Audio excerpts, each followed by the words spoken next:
Premier Panyaza Lesufi has condemned the shooting of five Gauteng traffic wardens on the East Rand. The officers were attacked during a routine patrol search at the Daveyton railway station yesterday morning. Police say the attackers targeted a team of law enforcement officials and opened fire using an AK-47 rifle and a gun.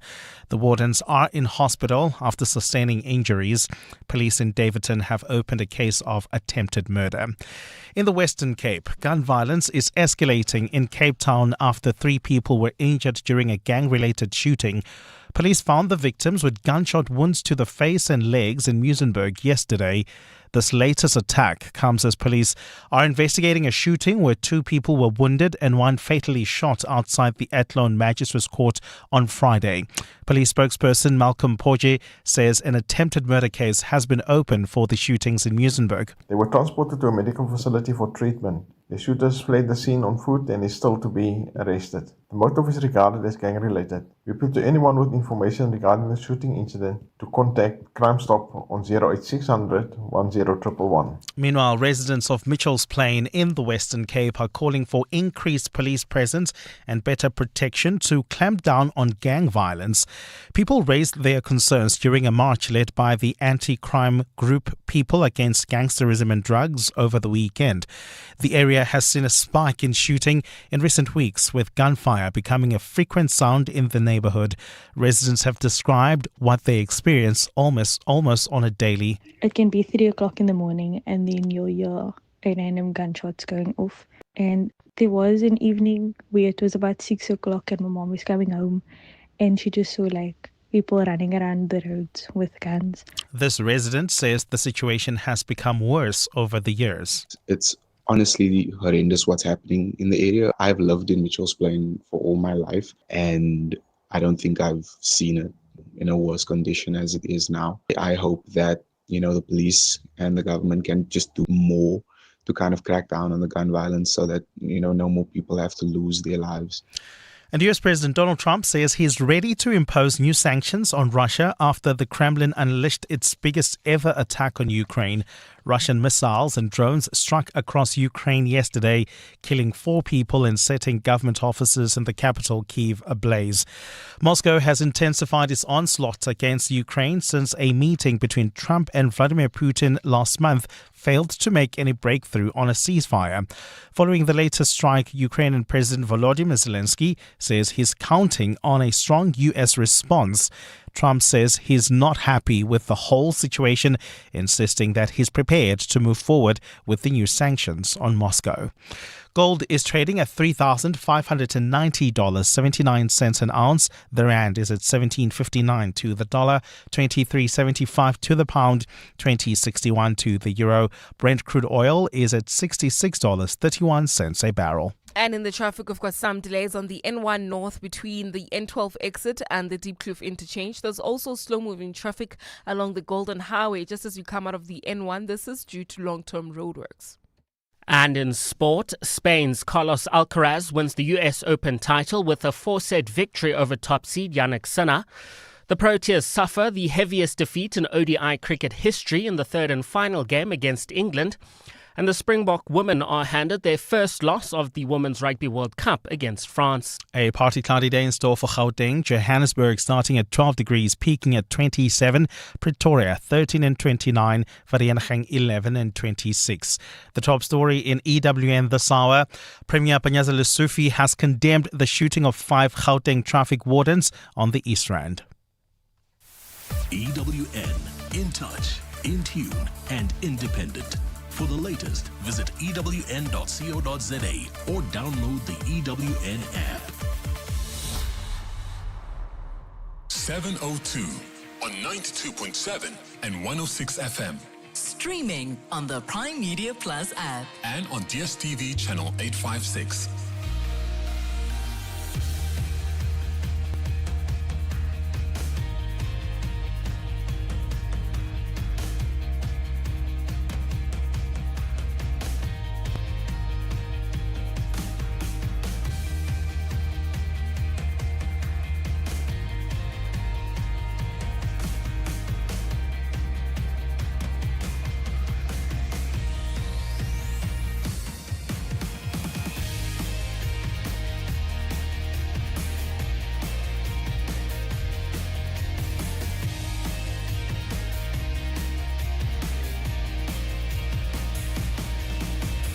6 minutes after 6 o'clock. Dumelang, Sanmonani, good morning, Goeiemorgen, Bonjour. Welcome to the Monday edition of 702 Breakfast. My name is Clement Manyetela, in for Bongani Bingwa, but don't worry, he'll be back with you. When is he back again? He needs to come back. On Tuesday? Wednesday? I think on Wednesday. Do you want him back? Yeah. My people want He's me probably back. So listening. he's gonna override. kill me. How are you guys doing? Good, man. It was a great weekend, although not a great sporting weekend. Miserable South sporting African. weekend. Apart from Bafana who did well on Friday, it was downhill. How things from have there. changed. It's How Bafana things have that's changed. done well. They're the ones with the winning streak. They're the ones What? doing well. Whoever thought we would talk about a weekend where the Springboks, Yeah. our heroes, have not done well, but Bafana Have done well. We need an honest conversation about our heroes, guys. Yeah, Heroes we grow need to be old. honest. We need a new crop of What players. is going on with the Springboks? They're just older. Or maybe they are now accustomed to just winning and they're taking for granted They they don't need make to an work effort. harder. They don't They make don't an put an effort. effort. Someone said they must take the endorsements away. That's the thing. Now you problem. Maybe they're becoming celebrities now. But You know, they it's- are. And they are, sure, but it's a frustration I've had, for instance, with Lewis Hamilton, because I love him so much and I still do, but I just feel like there's so much he's busy with. If he's not sitting on the board of the Met Gala, he's somewhere being endorsed by something else, he's shooting campaigns. I'm Anywhere like, but behind the wheel. anywhere but behind the wheels, and all that is great, but focus on the prize. You still want to break that record. One good season. Just one. You need one more. And you can go and do whatever you want to do. So, yeah, these heroes of ours need to do better. The usual team is here, as you've heard from Moteo and Amu, KG on the ones and twos. Bapelile and Ropiwa are taking your calls on 011-883-0702. We've got a number of important conversations we're having on the show this morning. Before 7 o'clock, we're going to be asking, what is the current state of Johannesburg's libraries on this International Literacy Day?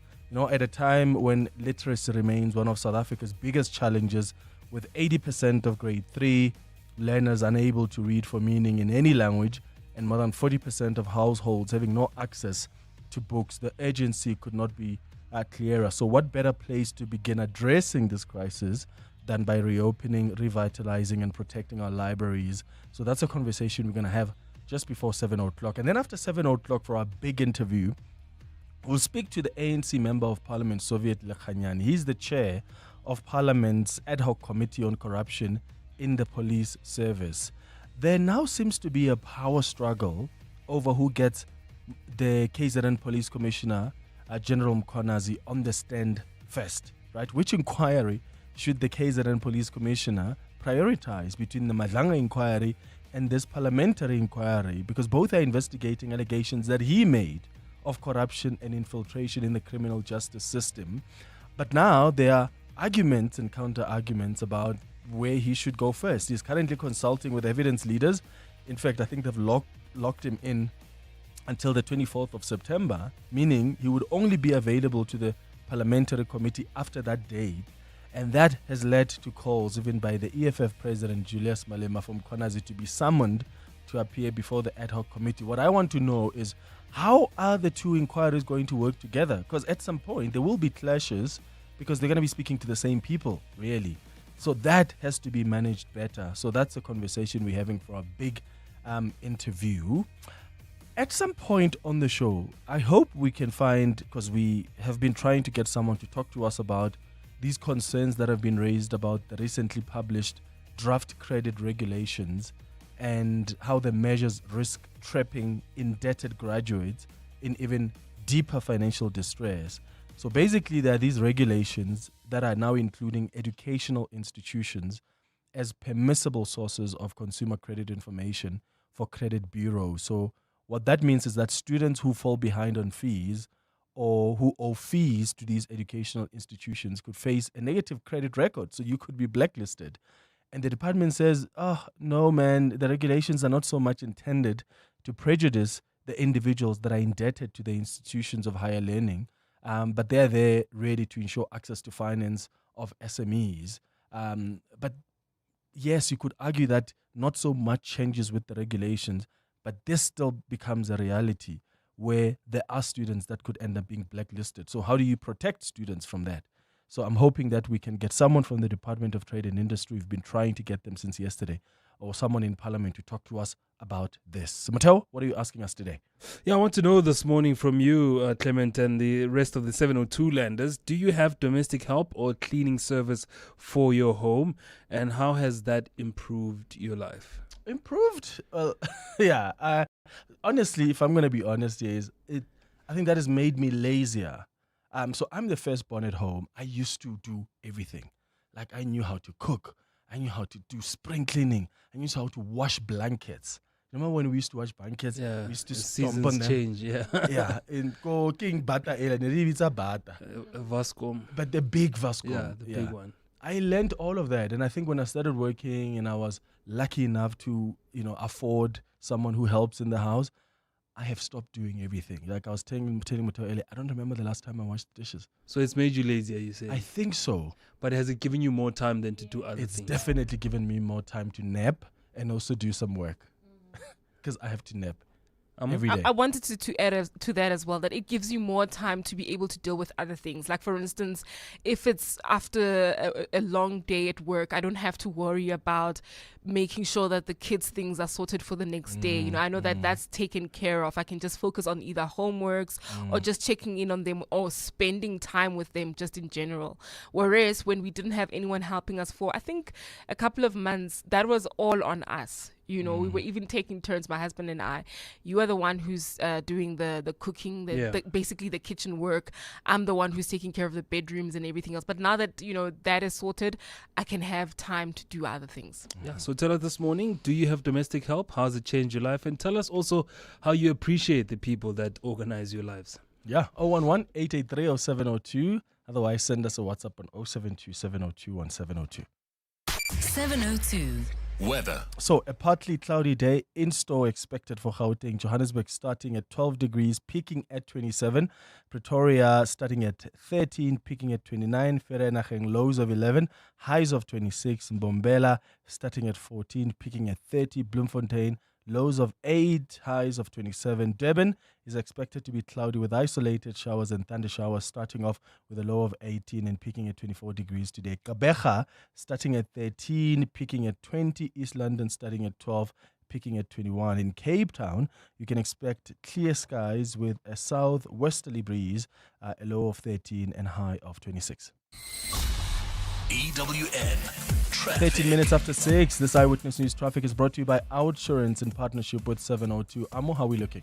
Well, we've got some delays, Clement, on the N1 North between the N12 exit and the Diepkloof interchange. This is due to peak time delays while traveling on the Golden Highway towards Southgate coming out of the N1. Delays between Union Avenue and Colander Road. This is due to the long-term roadworks that are taking place along the Golden Highway. And if you're traveling on the Mark 1 North, queuing traffic already between Boyson's Road and Carr Street due to peak time delays. In the city of Tshwane, more peak time pressure along the R80 South. This is between the Hairpin Bend and Eskom Pahlele exit, also due to peak time pressure. So please be on the lookout there and be patient. We'll have more updates. Stay tuned. There's more EWN on air, online, and on the EWN app. The Outsurance pointsmen know that every car on the road carries a story. Like a man wearing his finest suit on his way to an interview. He's prepped 100 times, but he still has butterflies. The Outsurance pointsmen know it's not just a car in traffic. It's a potential lucky break that could change someone's life. Every story's different, and every story matters. That's why the Outsurance pointsmen have been doing what they do since 2005, in proud partnership with 702. Outsurance is a licensed insurer and FSP. 702 delivers on the matters that matter to you. Hi, this is Julia De Bruin from Sandton. I like 702 because it's even-handed. Everybody and anybody can phone in, express their opinion, and everybody is treated with respect. So you get a good balanced view of everything, lots of information, lots of interesting things that you would never have otherwise known about, you can find out via 702. Whether you start listening at 5 a.m. if you can't sleep, or whether you're still awake at night at 10 to 12 before bed. Thank you for sharing your thoughts. so we can deliver more on what matters to you. 702 listens. Let's walk the talk. Corporates That Care promotes and encourages corporate leaders and all citizens to walk the talk for a better South Africa. Catch Corporates That Care this Wednesday at 10 to 9, featuring Netcare. The group CEO, Dr. Richard Friedland, will be in conversation with Bongani Bingwa. Join us every Wednesday as we highlight the efforts of companies and brands dedicated to building our country. Corporates That Care is a Prime Media Cares initiative with 702 and Prime Media Outdoor. 702, let's walk the talk and make a difference together. Every day, South Africans are being squeezed to make ends meet. That's why they're Still Good, a new online platform where you can save up to 65% on groceries by buying Still Good value bags. Packed with groceries by leading retailers that are still perfectly good, just close to their sell-by date.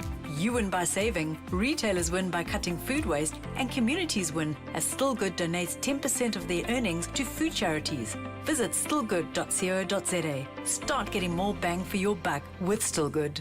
Life is full of moments. Some are small. Surprise, I got you a matcha latte. Some are big. Surprise, we're having twins. For all those moments, there's the new Haval H6 SUV with a spacious interior and voice command. It's built for big moments. Get it from only 6,699 per month. Visit gwm.co.za for T's and C's and to book a test drive. GWM. Go with more. Brought to you by GWM Finance, a division of Westbank and authorized financial services and registered credit provider. Okay, truck 7, that has 0 warning lights. Truck 8, it's just been serviced. I guess we're running like a well-oiled machine. Where would I be without My Way's comprehensive cover for my vans and trucks? Plus, cover for my customers' orders with goods and transit insurance. I guess we'll never know. Visit myway.co.za or dial 0860 64 64 64 and get a quote today. My Way is a licensed non-life insurer and FSP. T's, C's and standard rates apply. My Way. Live your way. 702. WhatsApp us on 072 702 1702. Clem and the guys, it just looks to me regarding the Springboks that they lost the fire. If you look at Malcolm Marx, after he blew that line out at the end of the first half, he just simply said he couldn't hear. There was no emotion. He didn't look angry. He didn't look cross. He didn't look. It's just like, couldn't hear. Later in the game, you saw him standing around the ruck with his hands on his head or his hands on his knee. I just think they lost that fire. They've accomplished 2 World Cups, and now they've got not a lot to look forward to. And I never thought I'd say this, but maybe Rassie has ran out of ideas. Can it be? Only time will tell from Rustenburg. I don't know. I think I still have confidence in Rassie. Do you remember if this was soccer? Do you know hashtag Rassie must go would have been trending? Oh no, it would have happened when we played Australia a few weeks ago. Yeah. You're just not seeing the same intent, the same fire as the listeners saying there. I mean, the likes of Malcolm Marx, who had a shocker in terms of the lineouts. We couldn't get anything to our locks at the lineouts, and it just didn't seem like anyone really cared. It was just like, it's another loss. I remember even when we played Australia, our second game against Australia, there was just so many mistakes being made. Like, just simple, easy mistakes. Like, who's that guy? Is it Apelele Fani? Is it Fani? Fussy. Yeah. I mean, I was like so frustrated. Like, they just can't grab the ball. Yeah, that's why I can't really blame the coaching staff. I mean, the soldiers are still the same. These are double World Cup winners. Yeah. You expect them to be professional on the field. So I think for him, it's just rejuvenating that squad, especially with the under-20 guys that just won their World Cup. So I think, it's that time. Listen, let's hope for our next game against them. We're going to do much, much, much better. Hi, Clement. Yes, credit regulations need to change, but I think that change is not the necessary one. The change that should happen is putting a limit on how much debt can grow to. Let's say not more than double or not more than 3 times. If debt becomes more than 3 times, then it's capped there. It doesn't grow anymore. Yeah, because some debts just grow out of proportion, and you find that somebody now cannot even be able to repay. You borrowed 500, but now you're supposed to pay 5,000. It just doesn't make sense. Yeah, my 2 cents were Jimmy Midrand. 702. Add your voice. Have your say. Let's walk the talk. 20 minutes after 6 o'clock, here's some of the things you need to know about this morning. Johannesburg will be taking center stage as Emperor's Palace hosts the 12th South African AIDS Conference, running from today until September 11 under the theme Unite for Change, Empower Communities and Redefine Priorities for HIV and AIDS. So you've got global leaders, researchers, health experts, and other stakeholders that will be sharing cutting-edge findings and best practices in prevention and care. The Deputy President, Paul Mashatile, is expected to open that conference. Justice Minister Mamuluku Kubai has condemned the brutal killing of Johannesburg lawyer Bawa van Niekerk, who was shot in his Saxon World office boardroom on Friday. Her call for a swift investigation comes as concerns rise over attacks targeting lawyers, investigators, and other professionals, with another man gunned down outside the Athlone Magistrates Court on the same day. This is just so concerning. You've got people who went to, imagine someone comes to your office, they pretend to be coming for a meeting. They get into your boardroom and they kill you. Yeah, I think they were sending a message. They were. This very, very strong message. And this happened broad daylight before, I think it was around midday on Friday, So that just tells you how brazen that particular killing was, especially now for lawyers that handle these type of cases where it's really sinister people that are involved, and to be brave enough to take those cases, I think now it's just sending the message to say, don't touch the case, leave our industry, and we'll leave you alone, which I don't think is a South Africa we all want to live in. Yeah, and in fact, this guy, him and his business partner were facing threats because they were working as a team on a dodgy business, NTC Global Trade Fund. It's actually a firm that's suspected of being party to a Ponzi scheme activities, and they were getting messages that resign or die. Literally. Now, the business rescue practitioner who used to work with this lawyer has now resigned. As soon as this man was killed, he was like, in the interest of my own safety, I've resigned. And I wonder if you are working in an industry where you actually deal with sensitive cases.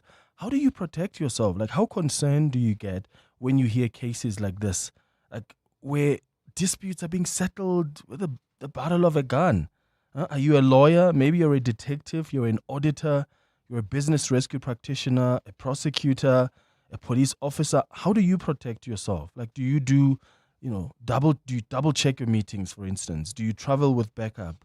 Do you secure your office or limit what you share on social media? I want to know what's that extra layer of protection that you put up, given what we often see, not only with whistleblowers, but with actual people who are doing the work to expose the rot. Give us a call or share your experience with us on 072-702-1702. On Sunday, September 7th, Pope Leo canonized 15-year-old Carlo Acutis, making him the first Catholic saint of the millennial generation. The ceremony happened at the Vatican City, and it celebrated his faith, his devotion, and innovative use of technology to spread the Catholic message. Vicky Turner will tell us more on the world view. For wildlife lovers, Heritage Week brings a rare treat from September 22nd to the 28th. 21 national parks, including the Kruger, are offering free day entry. It's SANParks' way of reminding South Africans these spaces and that they belong to everyone. And then lastly, back in 1986, guess what happened on this day?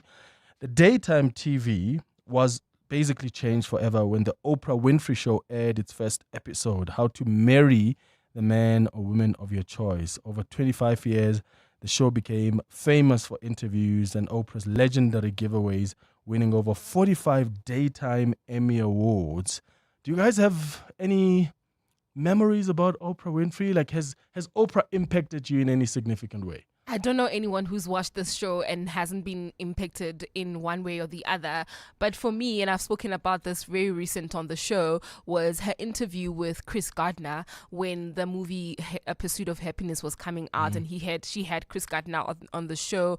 And of course, the great man that he is, talking about his life in times with his son and how he was homeless and went on to become the biggest businessman in the US. But I think what was interesting for me is her work of, interviewing people who were philanthropic in their ways. You know, you didn't need to be famous to be on that show, but just her ability to be able to talk to you in a way that would, you know, make you appealing and celebrate your work as a normal person was just incredible for me. Oh man, and I want you guys to share your how Oprah Winfrey has impacted you in any way, maybe through her shows, maybe through the books that she has recommended before. I was telling the team earlier that most of the, especially spiritual books I've read, it's because I've watched the interviews that Oprah had with the authors, and I thought, I want to read that book. Like Carolyn Myss wrote a book titled The Anatomy of the Spirit. I've read Michael Gladwell's book. I've read Shonda Rhimes' book, all because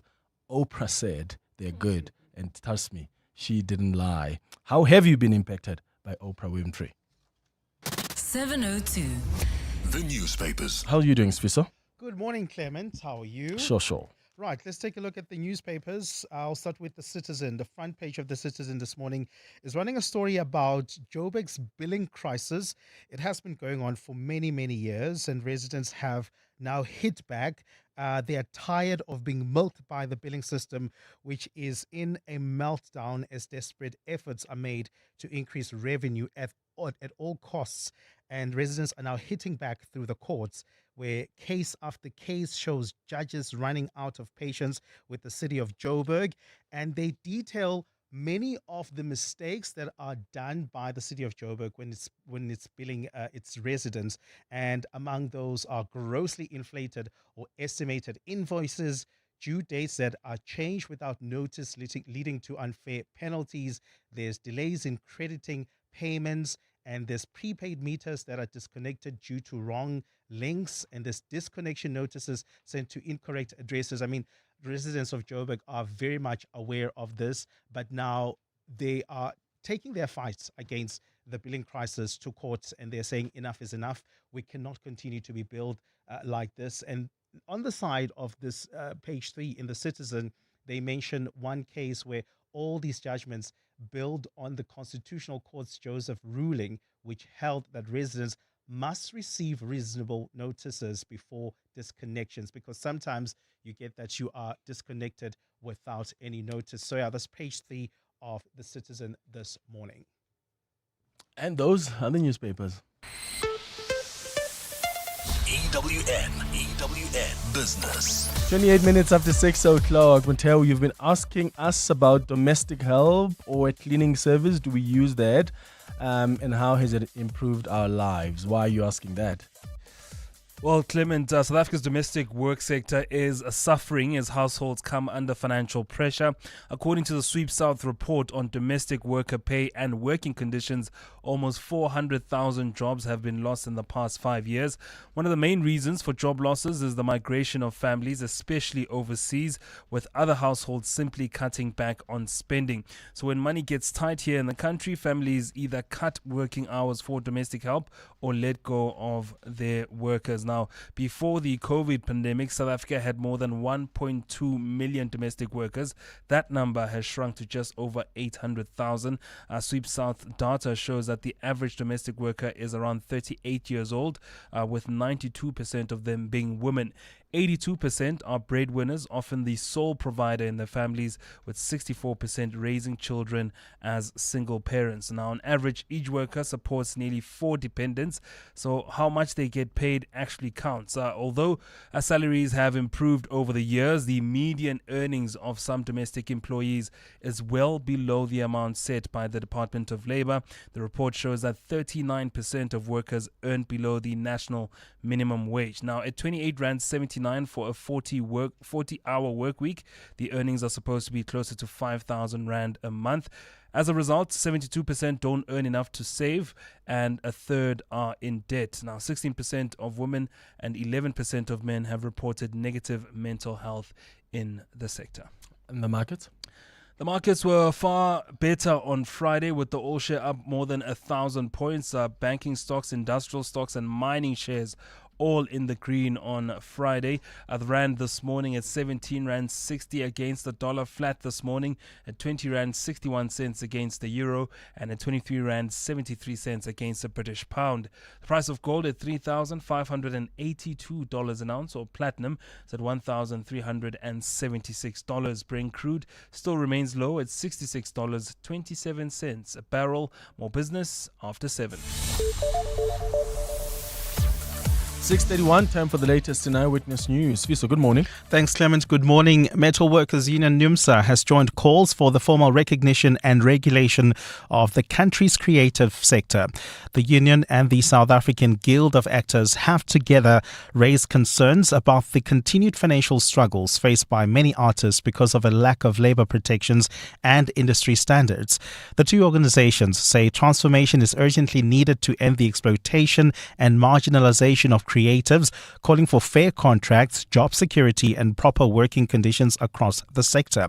NUMSA spokesperson Paramile Hlubi Majola says artists deserve the same rights as all workers.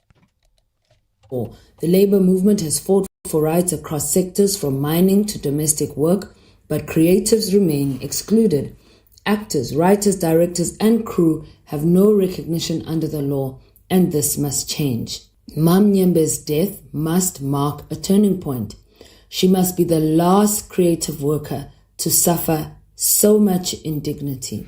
Gauteng teenagers are set to benefit from an HPV single-dose vaccination campaign across all schools in the province today. The Gauteng Health Department says this initiative is aimed at reducing the risk of cervical cancer in young girls. According to the Cancer Association of South Africa, this is the second most common cancer among women in South Africa. Health Department spokesperson Mutalatale Modiba assures parents that the vaccine is both safe and effective. This life-saving initiative highlights the importance of immunizing girls before the age of 15, as early protection significantly reduces the risk of developing cancer of the cervix or the mouth of the womb later in life. In Cape Town, Dial a Ride users can breathe a sigh of relief as the specialized transport service for people with disabilities will continue operating in its current form. This follows a High Court ruling in favor of the Western Cape Network on Disability, which filed an urgent application to stop the city's planned downscaling of the service. The Metro had intended to implement cuts today, but the court ruled the service must continue until at least the first week of October, when a formal review application will be heard. Acting Treasurer for the network, Anthony Gilleno, says they are now working to secure long-term partnerships to ensure that the service not only continues but grows. We received so many messages from our members, from Dial a Ride users, thanking us for pursuing the court action to ensure that the service was implemented. And we can report that it is up and running again, and that people with disabilities have access to public transport, which is awesome. And a man in New Zealand who has been on the run with his 3 children for almost 4 years has been shot dead. Tom Phillips was fatally shot while police responded to an armed robbery in Western Waikato in the early hours of this morning. Police say one of his children was with him at the time of the shooting, but the child is unharmed. Officers are searching for his 2 other children in near freezing temperatures.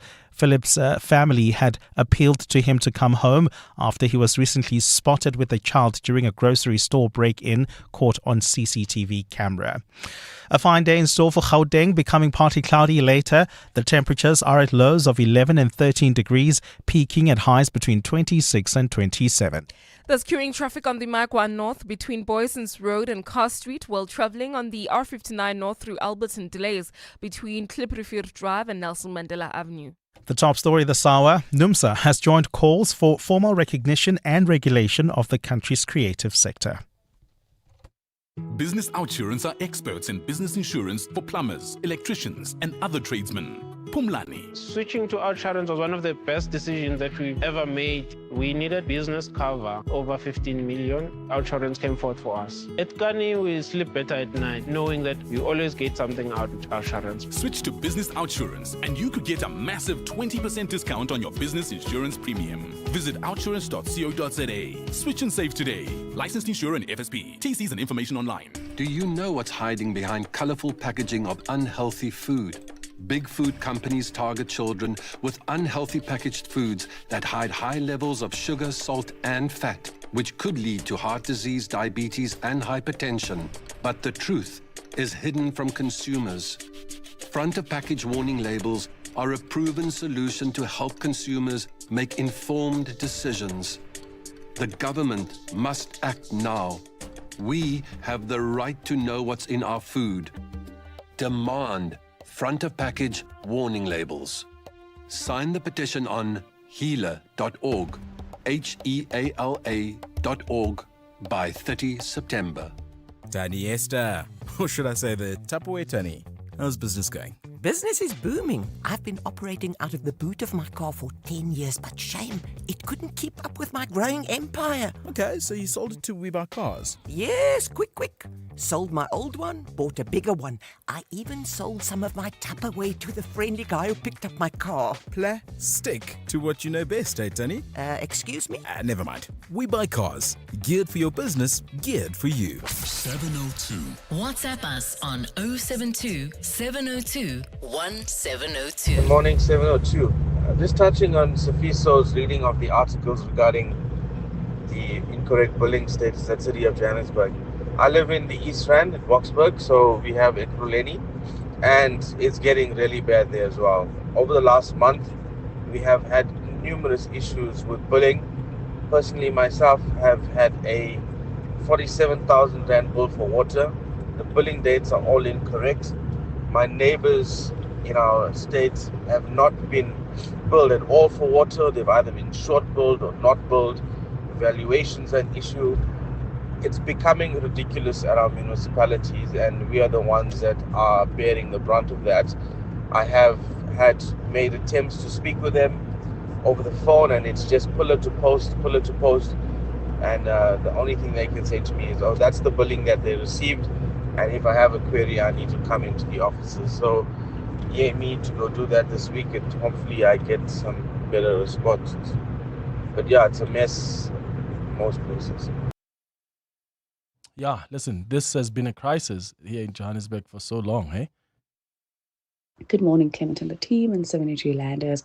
So I was introduced to Oprah at quite a very young age. I had elder cousins like that would love to watch Oprah, and they would record her shows, over tape back then. And it was just interesting. People were drawn to her, and I was drawn to her. It's like her interview style, her storytelling. She's very influential in my life, certainly, to say, in terms of just having to be spiritually awoken as well as reading. I definitely do take her recommendations of books seriously with the Oprah Book Club. And I think she's just opened our world to quite a lot, to self, to question. Her relationship with Maya Angelou is one that I love the most. But I do listen to Oprah, even her podcast currently, the books that she's recommended I have. So I'm such a fan and admirer of Oprah, and I think she's shaped my life as well. Yeah, look, I loved the books that she's recommended. The Emperor of Gladness is actually probably the only book that I've not completely gotten into, like by Ocean Vuong. I mean, it's an incredible book, no doubt. A lot of people are speaking well about it, but I started reading it and I really have struggled a little bit. So I've put it aside and I'm going to try it again when I'm done with schoolwork. But other than that, I've really enjoyed almost all the books that I have gone and she recommended and I went to buy. As I said earlier, Caroline Miss wrote a book titled The Anatomy of the Spirit. I recommended it to you. Did you read it? I did. I'm still reading it. It's quite very heavy. And It is. you need to pause and reflect. So the pausing in between for me, it's what's delaying the reading process. So unlike if you're reading literature, easygoing. But that one is very, you need to be very intentional. Attuned also with your emotions. Absolutely. And it requires a lot. I mean, that's one of the books I credit for really awakening me spiritually. Check out Malcolm Gladwell as well. He wrote a book titled Talking to Strangers, which is quite incredible. Shonda Rhimes, A Year of Yes. Yeah, so sometimes when you're not even sure about the books, you just watch Oprah's interviews and you make up your mind from there. But yeah, what an incredible show.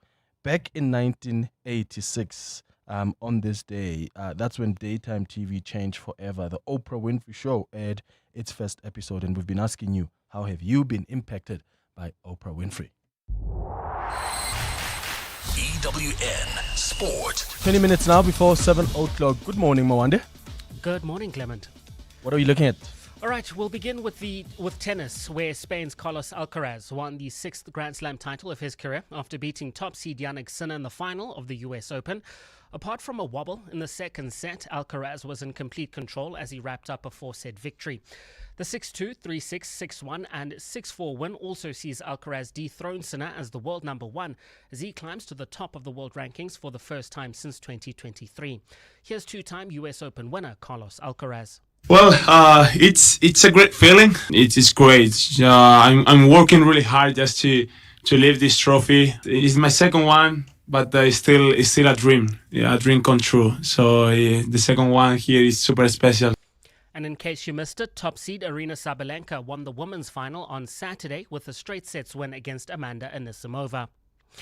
The Proteas suffered the heaviest defeat in one-day international cricket history as they lost the third and final ODI against England by 342 runs yesterday. England batted first and posted 414 for 5, with Joe Root and Jacob Bethel hitting hundreds. And in reply, the SA batters struggled from the onset and the team was dismissed for just 72 runs in total. Despite the result, the Proteas won the series 2-1. The Springbok women lost their first match at this year's Women's Rugby World Cup.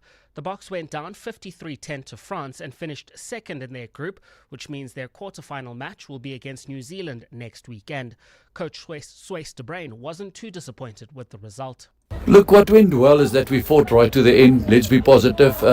Another positive is we did rest about 9 of our players for the quarterfinals, and we gave exposure to a lot of young new girls, and who learned a lot. So from that point of view, very happy. In Formula 1, Red Bull's Max Verstappen won his third race of the year at the Italian Grand Prix, while the McLaren pair of Lando Norris and Oscar Piastri was second and third respectively. And in MotoGP, Alex Marquez ended his brother Marc's 7-race winning streak as he claimed victory at the Catalan Grand Prix, with Marc in second and Nea Bastianini in third. Mawande Mateza, Eyewitness News Sport. The Brainy Kids of the Whiz Quiz on 702. Hi, Uncle Clement. My name is Viganyo.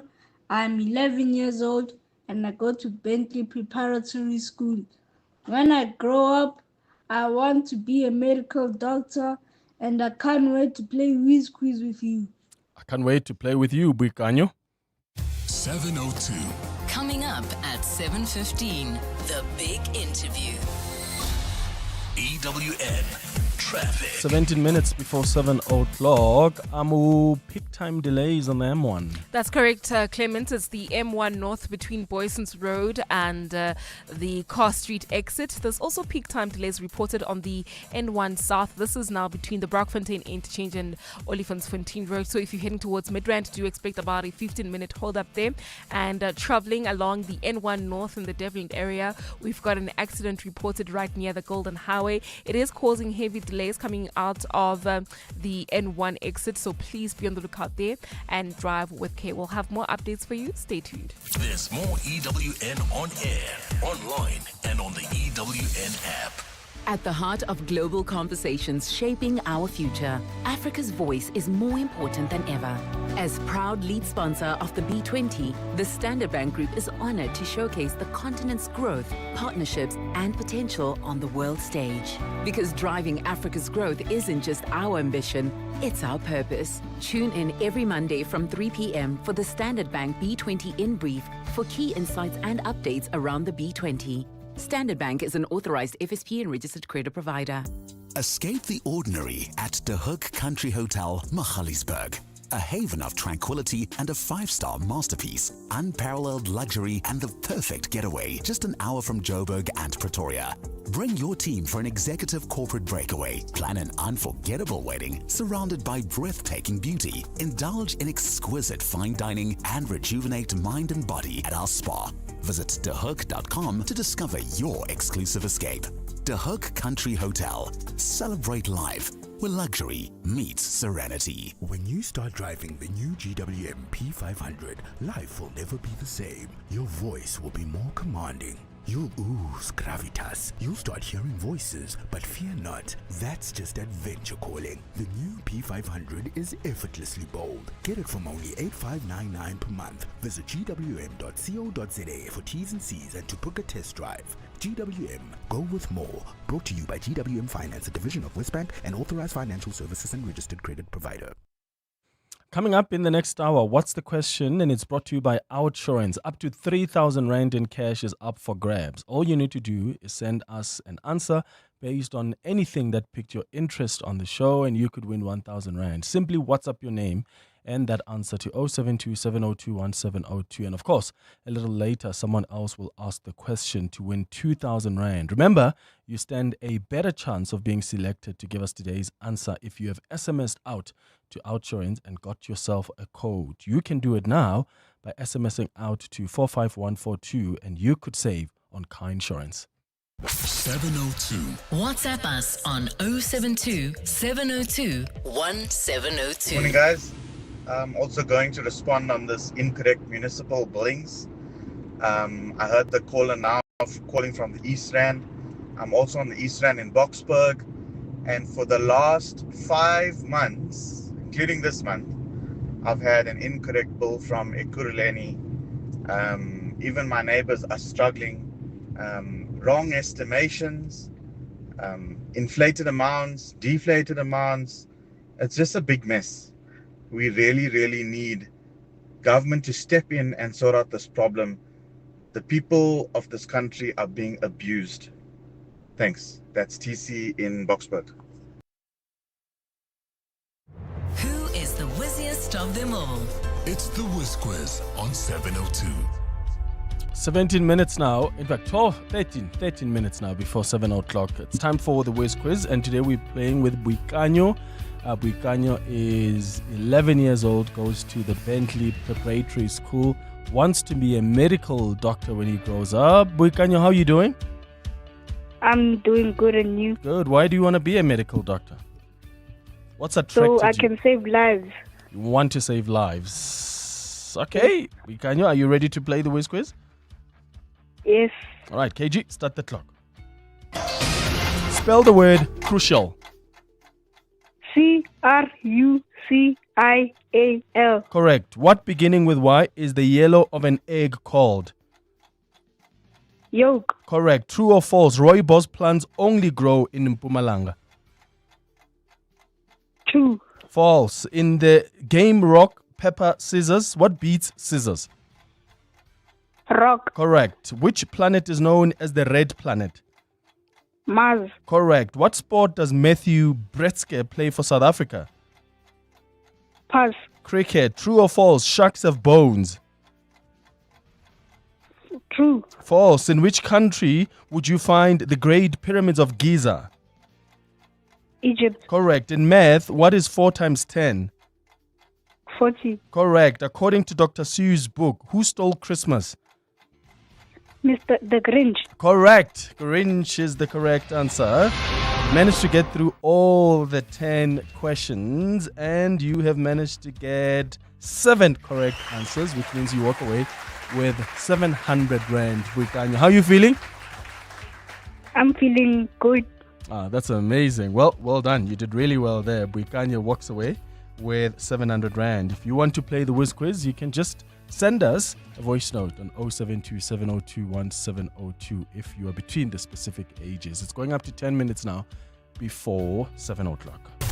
The brainy kids of the Whiz Quiz On 702. You're with Clement Maniatella. 702. Let's walk the talk. Okay, so no eating, no noise, no damaging the books, and don't forget to return them or face a fine. Those were the golden rules many of us remember from our childhood visits to the library. And today, on International Literacy Day, we turn our attention to the state of Johannesburg's libraries, at a time when literacy remains one of South Africa's biggest challenges, with 80% of grade 3 learners unable to read for meaning in any language, and more than 40% of households having no access to books The urgency could not be clearer. So what better place to begin addressing this crisis than by reopening, revitalizing and protecting our libraries, ensuring that they once again serve as gateways to knowledge and opportunity. Let's bring in now David Flemminger, who's the chairperson of the Johannesburg Heritage Foundation, joining us on the line. David, thank you so much for making time. Good morning. Good morning, Clement. Thank you for having me. Can we start maybe with just looking at the overview of the current state of Johannesburg's libraries? What's your assessment? So there is some good news and there is some bad news. So Johannesburg has, I think, approximately 80 public libraries around the city. Some are functioning well, some are in good condition and servicing the community and they have literacy programs, they have books available, they have internet stations available, and of course it's all for free. So that's the good news. The bad news is there are quite a few libraries, about 7 or 8 that have been closed since COVID or even before, awaiting repairs, maintenance, various things like that, and progress is very slow. And for the local communities, the closure of the libraries is a very real blow. Libraries are not a luxury. They're a necessity, especially in a country, as you say, struggling with literacy rates and where many of the households can't afford to buy books. So libraries have a very important role to play, and libraries that are closed have a very negative effect on the community.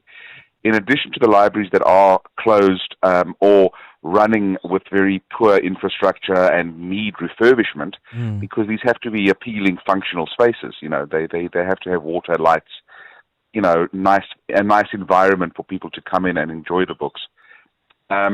We also have an issue with access. At the moment, the libraries are only open on weekends, most of them.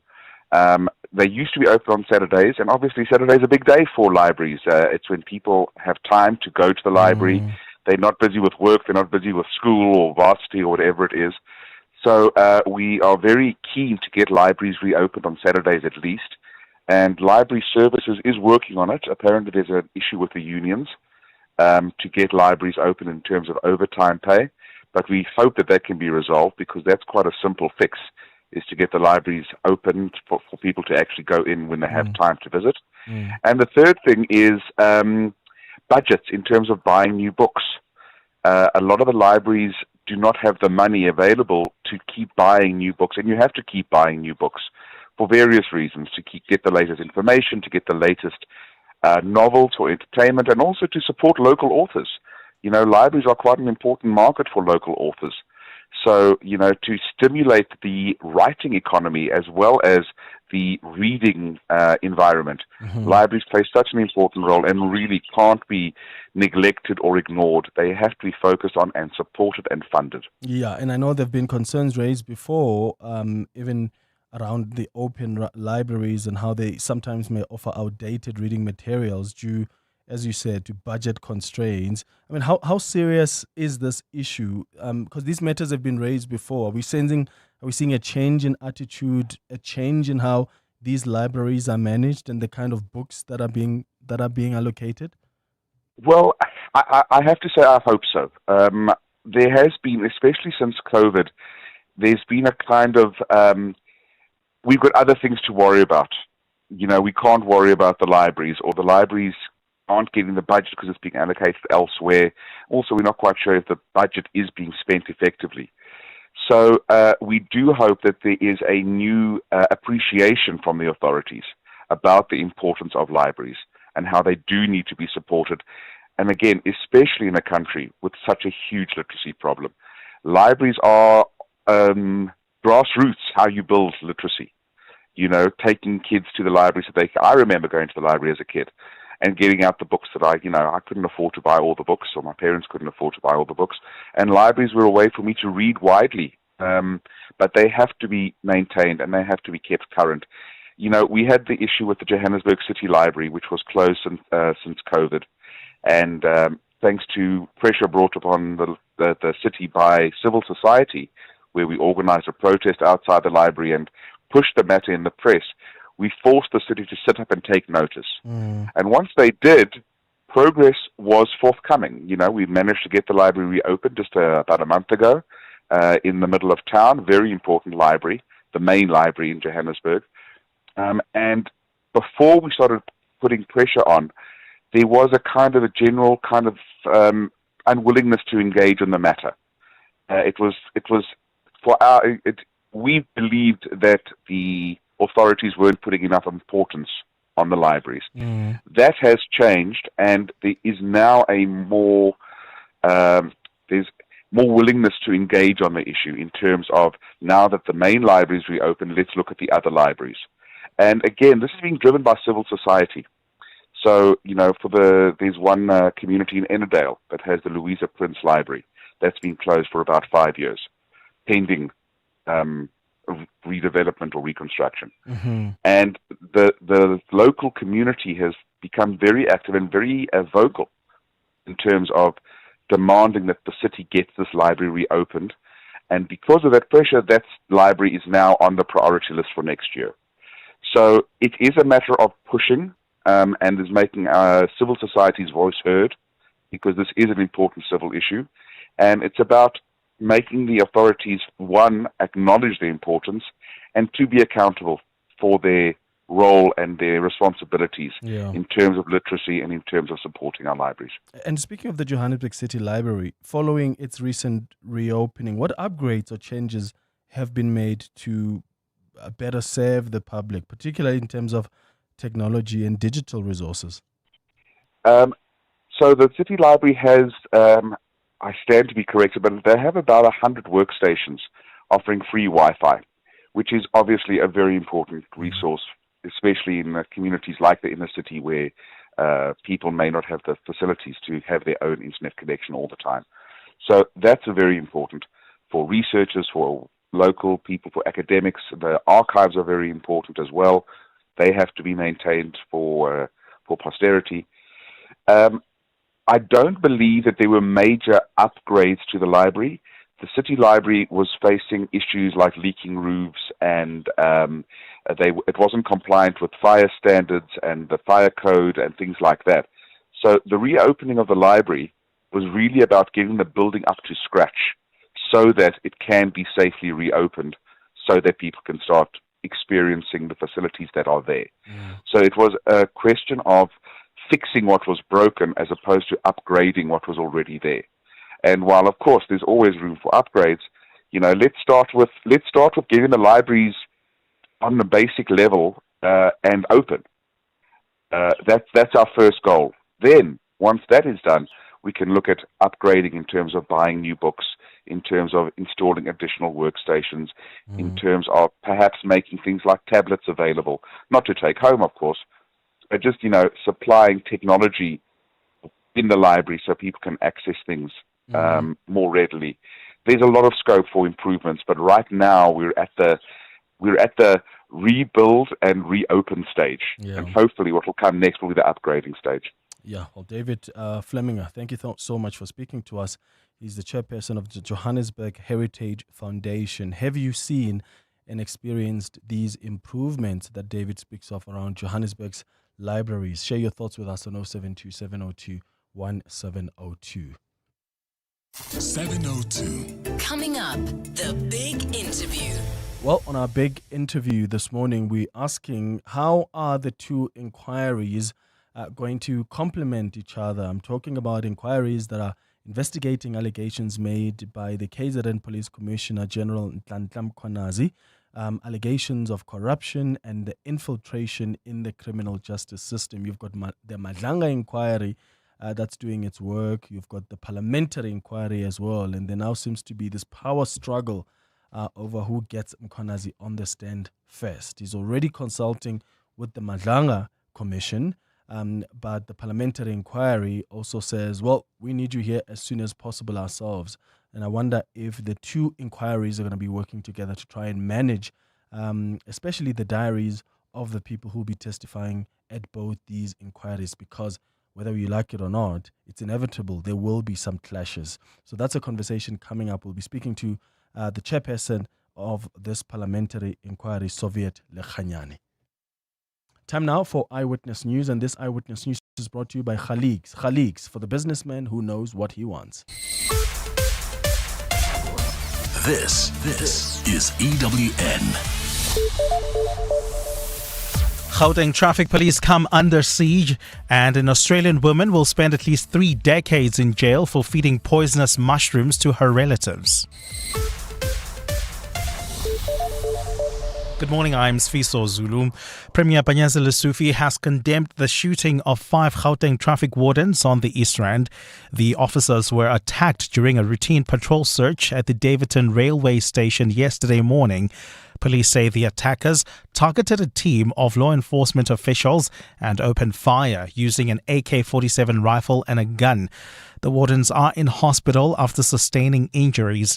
Community Safety Department spokesperson Ofense Morwane says police have opened a case of attempted murder. Unfortunately, this act of violence demonstrates utter disregard for the rule of law. However, we will not be deterred from doing our work as law enforcement in the province.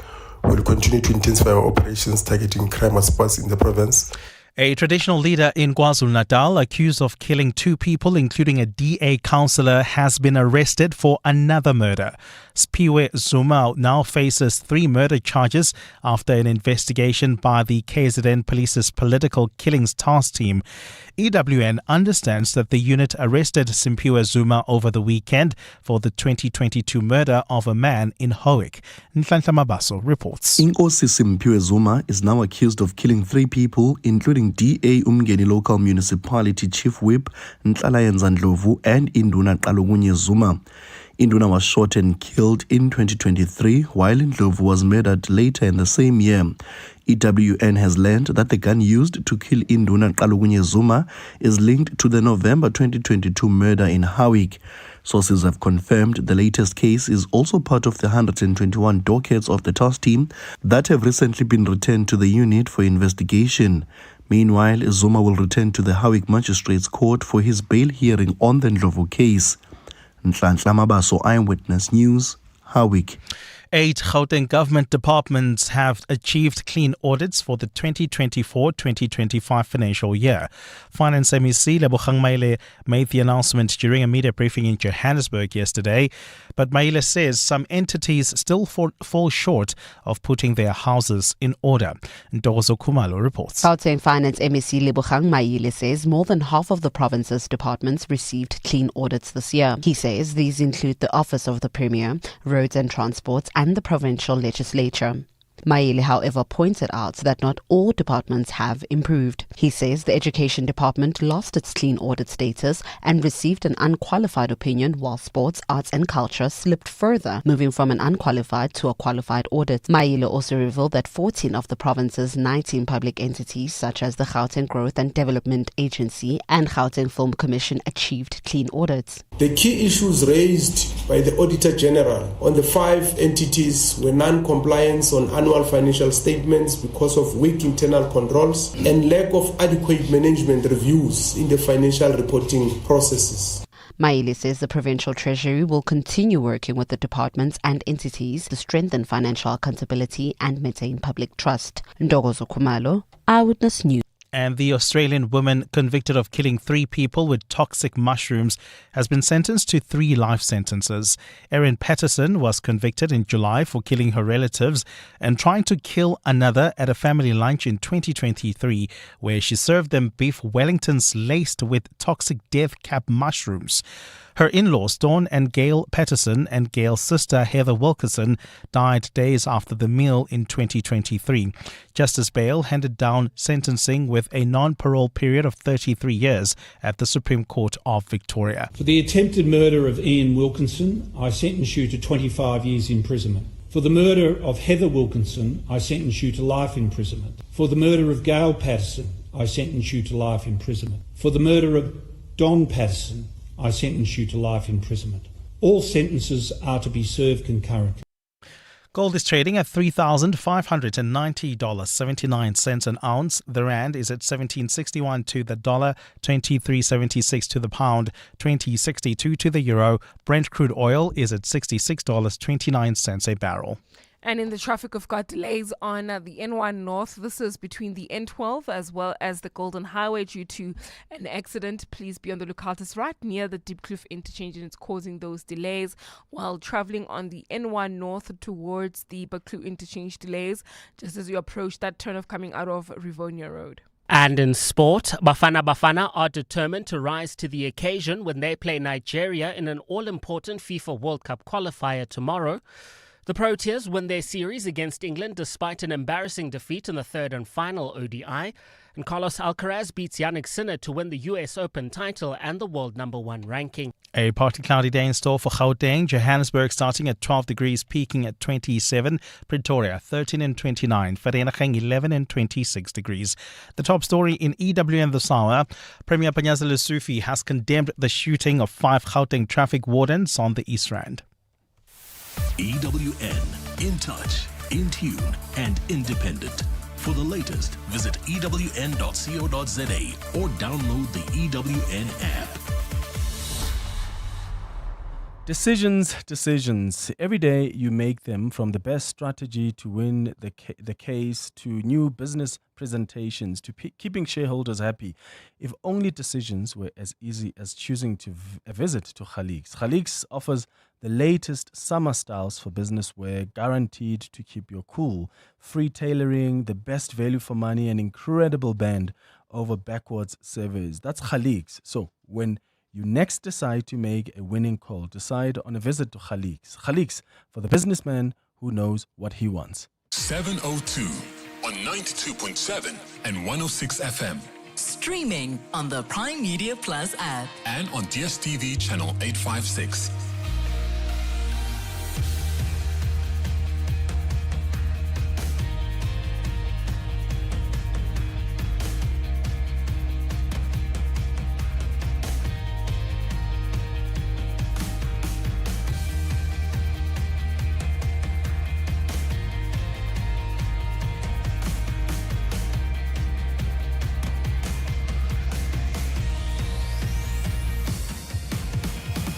Seven minutes after 7 o'clock. Dumelang, welcome to the second hour of 702 Breakfast. Clement Manyatela here in for Bongani. He'll be back with you on Wednesday.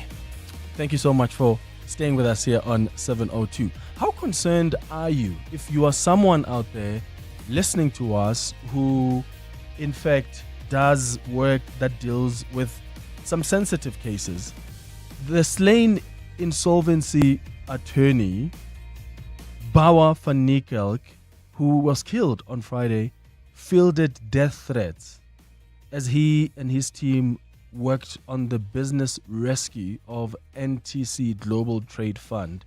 The story was also on the Sunday Times front page yesterday. This is a firm, this NTC Global Trade Fund, a firm suspected of being party to a Ponzi scheme activities. In fact, NTC's sole director, Edwin Letopa, has played hardball with the business rescue practitioners, according to the Business Day newspaper, and he's denied them management control of the firm in conduct that the High Court in Johannesburg, I think it was last month, if I'm not mistaken, described as an aberration. So the brazen slaying of Van Niekerk in his office on Friday seems to have actually worked in getting his colleagues to step away from this case and from following NTC's money, which allegedly was siphoned from an unsuspecting public. So now, this lawyer who was killed on Friday, the gentleman that he worked with, who was a business rescue practitioner, has now resigned and says, in the interest of my safety, I'm walking away from this case.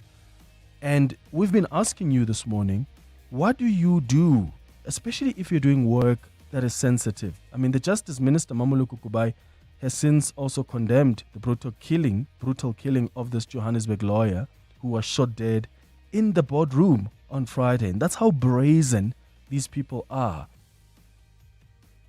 With attacks like these, is personal safety becoming more and more of a serious concern for you? If you're a lawyer, if you're a detective, an investigator of sorts, maybe you're an auditor, Maybe you're a business rescue practitioner, a prosecutor, a police officer, because you deal with sensitive investigations that may end up in exposing and ending criminal activities out there.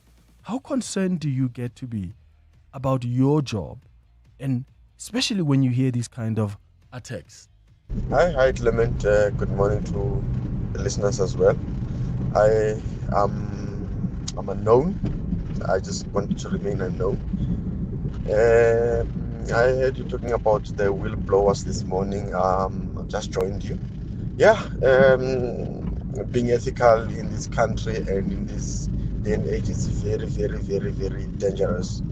I'm an accountant by profession. I remember last year I had reported some mismanagement of funds. Yes, you don't want to know. I've been threatened to be shot. You know, I always had to watch myself. Every time when I used to get, but now it's much better. Every time after that incident, when I get to my gate, I will open the gate, get into the premises or the yard. I will have to look.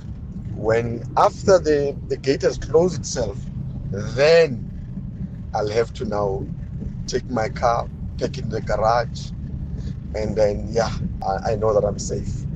Yeah, but it's not an easy profession, whether being an accountant, auditor, prosecutor, auditor, forensic. Yeah, it's hectic. So how do you protect yourself? I mean, it can be that in this country we're getting to a point where these kind of disputes are settled through the barrel of a gun. I mean, what country are we becoming?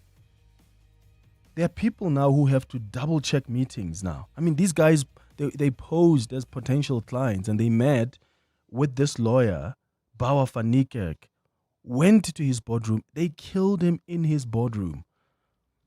How do you protect yourself? Do you double check your meetings? Do you travel with backup? Do you secure your office? Do you limit what you share on social media? How has your life changed, especially if you're busy doing this kind of sensitive work?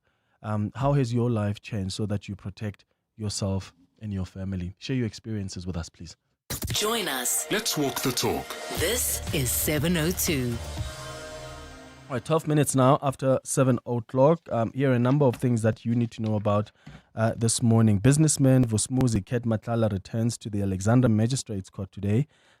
As his bail application continues, the 49-year-old faces charges of attempted murder, conspiracy to commit murder, and money laundering. While the state paints him as a dangerous criminal and a flight risk, Matlala insists he is innocent and that the case against him has no foundation. Trade and Industry Minister Park Stau has clarified that the recently published regulations on credit reporting are not intended to penalize students or graduates who owe fees to universities. The regulations published on the 13th of August under the National Credit Act for public comment aim to give Credit Bureau access to information from state fraud investigations and criminal records while improving access to finance for SMEs. So in a statement, Park Stau emphasized that the goal is to strengthen inclusive and affordable financing, particularly for women and undeserved communities. And I wonder if you have seen how this story really has been coming out. There have been concerns, of course, that have been raised about these recently published draft credit regulations and how the measures risk tapping indebted graduates in even deeper financial distress. So the regulations are now including, in fact, the Department of Trade and Industry says, well, this is not new. This has always been there. Declaring educational institutions as permissible sources of consumer credit information for credit bureaus. So basically, students who fall behind on fees or students who owe fees could have a negative credit record. They could be blacklisted. So yes, the minister says the regulations are not intended to prejudice individuals that are indebted to institutions, but is there even anything on the regulations that seems to suggest that students are protected from that? Because as it stands, have educational institutions been supplying this kind of information to consumer credit information, this kind of credit information to credit bureaus, and how has it actually affected the students.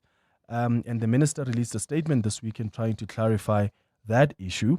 And Johannesburg takes center stage as Emperor's Palace hosts the 12th South African AIDS Conference, running from today until the 11th of September, under the theme Unite for Change, Empower Communities and Redefine Priorities for HIV and AIDS. You've got global leaders, researchers and health experts that will be sharing cutting-edge findings and best practices in prevention and care. And in music history, on this day back in 1973, guess what? Marvin Gaye topped the Billboard Hot 100 with his soulful hit, Let's Get It On.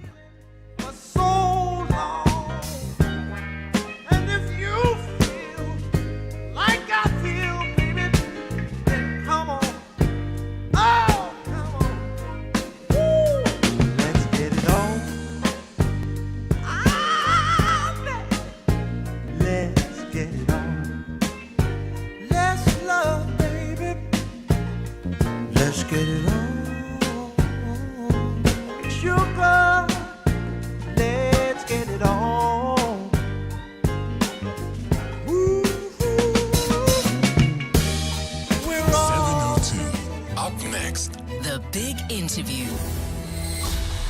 EWN Traffic. 16 minutes after 7 o'clock, this Eyewitness News Traffic is brought to you by Outrance in partnership with 702. Amoramela, there's some delays there in Orlando. That's correct, Clement, along Klipspruit Valley Road. This is between Sofasonke Road and the Soweto Highway. If you're traveling around this area and you know exactly what's causing these delays, please do let us know. We are on X at EWN Traffic. While traveling on the N1 North towards the Deep Kloof interchange, an accident reported. It's causing delays coming out of the N12 exit. There's also queuing traffic, in fact, bumper-to-bumper traffic along the Golden Highway between Union Avenue and Colander Road. This is due to long-term roadworks, and there's also slow-moving traffic reported on the N3 North between the Elands interchange and Morafontein Road due to peak time delays. I'll have more updates. Stay tuned. There's more EWN on air, online, and on the EWN app. 20 years ago, you were driving to the shops to get your first MP3 player, and 20 years ago, the Outrance pointsmen were on the roads, easing traffic congestion. Whether you are an Outrance client or not, we've all been getting something out. Show the Outrance pointsmen some love this month and celebrate this 20th anniversary using hashtag pointsmenlove. From Johannesburg, Tshwane and Paarl to Stellenbosch, let's celebrate. Outrance really means it when they say you always get something out. In proud partnership with 702, Outrance is a licensed insurer and FSP. What do partners of the Gates Foundation do when facing the world's toughest challenges? They keep going. From discovering a plastic drape that helps detect excessive postpartum bleeding faster, to developing better bed nets to kill malaria-carrying mosquitoes, to researching an RSV vaccine that could save hundreds of thousands of children. For every problem, there are people who prove that progress is possible. The Gates Foundation, partners of human potential. Learn more at gatesfoundation.org/keep going. Did you know We Buy Cars has one of its widest selection of used vehicles in the country? Car, bikes, bakkies, all in one place. From nearly new to timeless classics, they've got them all. Got a car to sell or trade in first? Just complete the simple online form at webuycars.co.za or visit any branch or pod nationwide. They'll take care of all the admin and you get paid on the spot. Quick, easy and hassle-free. Buying or selling? Well, We Buy Cars gives you convenience, efficiency and friendly service every step of the way. Visit webuycars.co.za to get started today. Mzansi, the wait is finally over. The Great South African Sale is here. Explore more for less with up to 50% off travel deals. Surf the waves, hike the hills, enjoy Gasi, and explore the wild. Book from 8 to 14 September 2025. Visit shortleft.co.za to book now and travel later. After all, it's your country. Enjoy it. Because nothing's more fun than a short left. #TravelWiseMzansi. T's and C's apply. One festival, endless flavor, and 2 unforgettable days of timeless music. The DSTV Delicious International Food and Music Festival, powered by Lotto Star, returns on 20 and 21 September at Kyalami Grand Prix Circuit. On Saturday, the stage erupts with Don Tolliver, Questa, and Nkabi Zezwe. Then on Sunday, experience the legendary Lauryn Hill, Wyclef Jean, Lyra, and more. The DSTV Delicious Festival, powered by Lotto Star. Tickets at Ticketmaster. The Money Show. Weekday evenings at 6. Persistent speculation that there may be a move to remove South Africa from the SWIFT banking system. Well, it would be a really tricky situation. We've seen what's happened in Russia, Iran, and others that have been sanctioned from the SWIFT system, and it's something that really wouldn't be good for our GDP. It wouldn't be good for our economic growth, and luckily it's seeming unlikely to actually happen. The Money Show. The Money Show. On Cape Talk. Join the conversation. The Money Show with Stephen Grootes is brought to you by Absa CIB, equipping you with efficient and secure cash management solutions for your business. Your story matters. Absa is an authorized FSP and registered credit provider. 702. The Big Interview.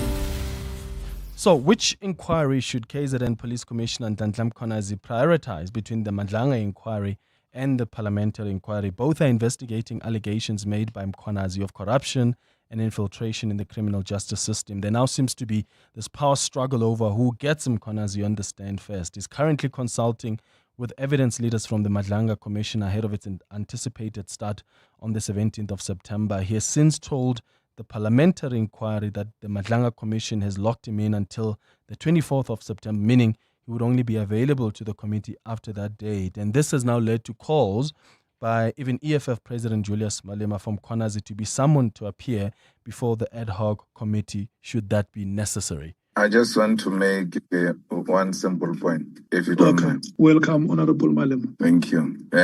I think we must make one point very clear, that we're not going to be told by Mkhwanazi what must happen, what must not happen. If we are looking for him, we have to find him. And if he's not going to make himself available, we're going to have to summon him. He's the one who started this mess, and he's going to have to take responsibility. He's not going to tell us about commission this, commission that, and all of that. We don't know what commission is doing. We're not interfering with the commission, and the commission must never interfere with us. So, Mkhwanazi must be summoned to this committee. This ad hoc committee, it's established because Mkhwanazi took his own time to say the things he said, and he's not going to tell us now that he's not available. That's what the EFF leader Julius Malema said in Parliament. Let's bring in now ANC Member of Parliament, Soviet Lekhanyani, who is in fact the chair of this Parliament's ad hoc committee on corruption in the police service. Mr. Lekhanyani, thank you so much for making time. Good morning. Good morning, Clement, and your listeners. When do you start consultations with General Mkhwanazi? Has he confirmed his availability yet? No, General Mkhwanazi wrote to us last week to inform us that he's at the Madlanga Commission. Okay. And what's the next step? Are you considering summoning him to the committee as suggested by Mr. Malema, or is it too early to even consider that? Yeah, it is too early. Look, the understanding of the committee and the commission is that General Mkhwanazi finds himself in this situation, which is not out of his own making.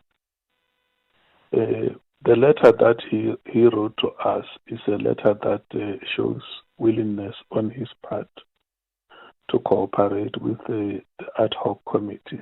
And unfortunately, he finds himself in a situation where he cannot divide himself into two halves. So what you need is leadership on both on the part of both the ad hoc committee and the commission. And I can tell you, Clement, it's not him alone. Yeah. All the witnesses that are going to appear before us, both of us, are likely to find themselves in the same situation. So Parliament decided to appoint an ad hoc committee, and the executive also appointed the commission. So we must not create a situation where South Africans who do not have the power and the authority that we have find themselves in a very, very difficult situation. Yeah, and as you say, realistically,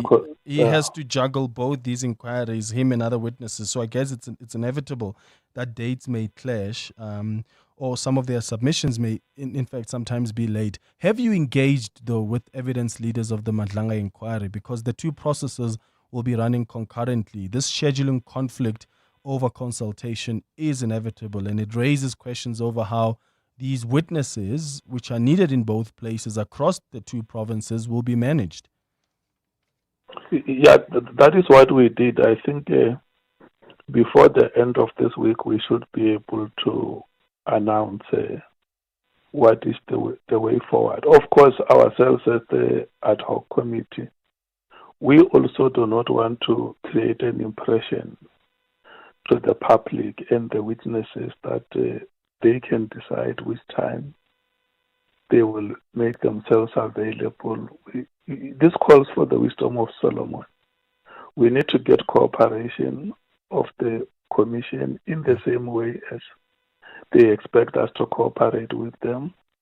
And we also need to get the cooperation of all the witnesses. I can say it's a necessary challenge that all of us must find a way to deal with. Can you still meet the October target, though, to finalize everything, given this context now? I must say to you, yes, because we, as the committee, we do not have any power to extend the deadlines. We are working towards the 31st of October. Okay. And the Speaker of Parliament is the one who can say to us, I can anticipate that you are not going to finish your work. Let me hear if Parliament can grant you an extension. But for now, as the committee, our understanding is that we've been given until 31st October. Okay. Soviet Lakhanyani, thank you so much for making time for us. 702. The Big Interview. Another story we're looking at is these concerns that have been raised about the recently published draft credit regulations and how the measures risk trapping indebted graduates and even deeper financial distress. The regulations include educational institutions as permissible sources of consumer credit information for credit bureaus. So basically, students who fall behind on fees, who owe these educational institution fees, could face a negative credit record. They may be blacklisted. The Trade and Industry Minister has since released a statement clarifying the regulations and saying they're not intended to prejudice individuals indebted to institutions of higher learning, but they're all about ensuring access to finance.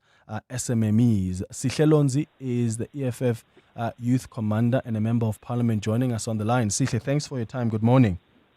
Very good morning to you, Clement, and the listeners at home. What do you understand about these regulations and how they're going to affect students? Because the department seems to suggest that these are routine administrative adjustments. So there's not really a new addition part of the amendment here being proposed.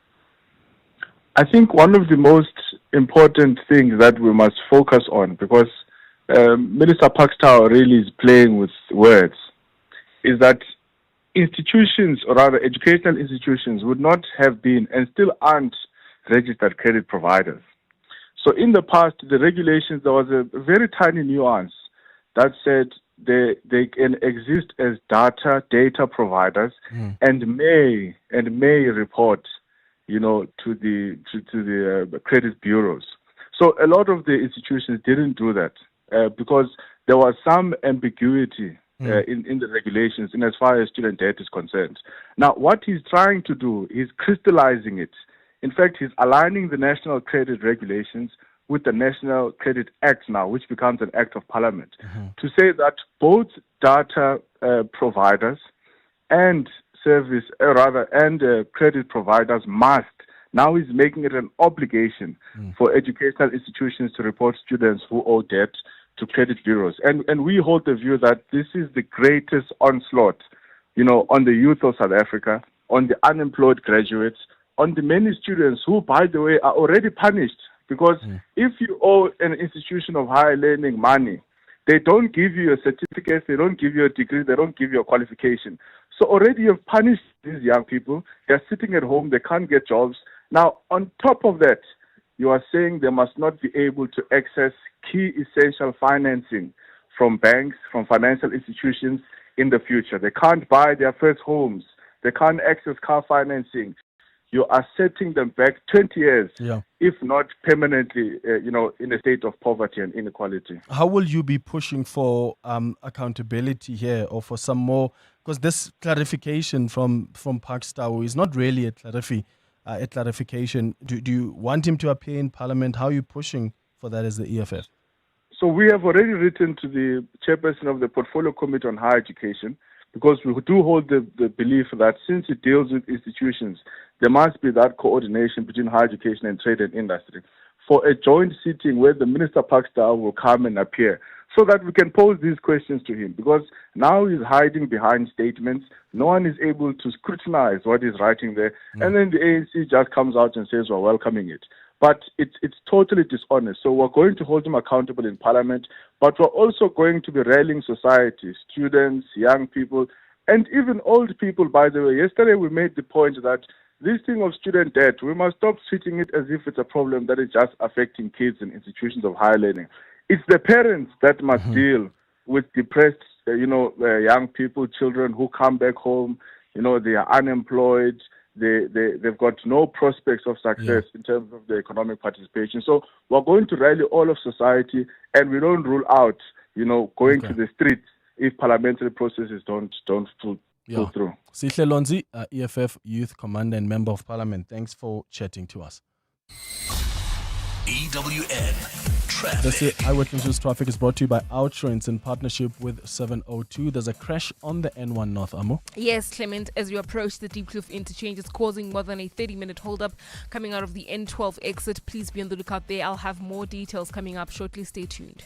There's more EWN on air, online, and on the EWN app. Some insurers promise savings. With Outrance, you're guaranteed to get out something. Get a quote, and if Outrance can't beat your car insurance premium, ask them for 500 Rand cash. Make that 1,500 Rand if you have been claim free and with the same insurer for 3 years. Savings or cash, you always get something out. Get a quick and easy quote today.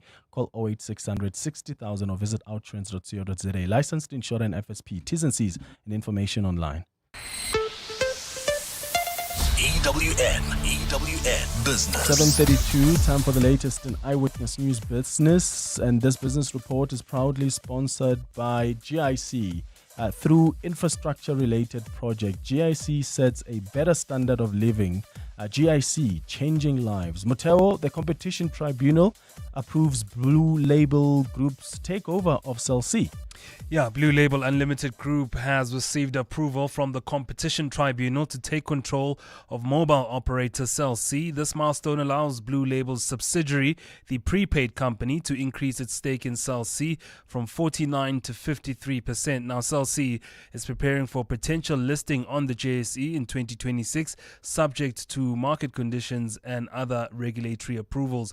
The pre-listing restructuring includes the conversion of 3.7 billion Rand in claims against Cell C into equity. Looking at the markets, a far better day on Friday for the JSE, up more than 1,000 points. A good day for industrial, banking and mining shares on the day.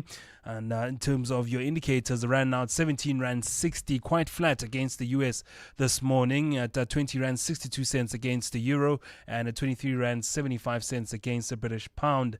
Price of gold flat at $3,583 an ounce, or platinum is at $1,375. Brent crude now at $66.27 a barrel. I'll have a full bulletin for you after 8.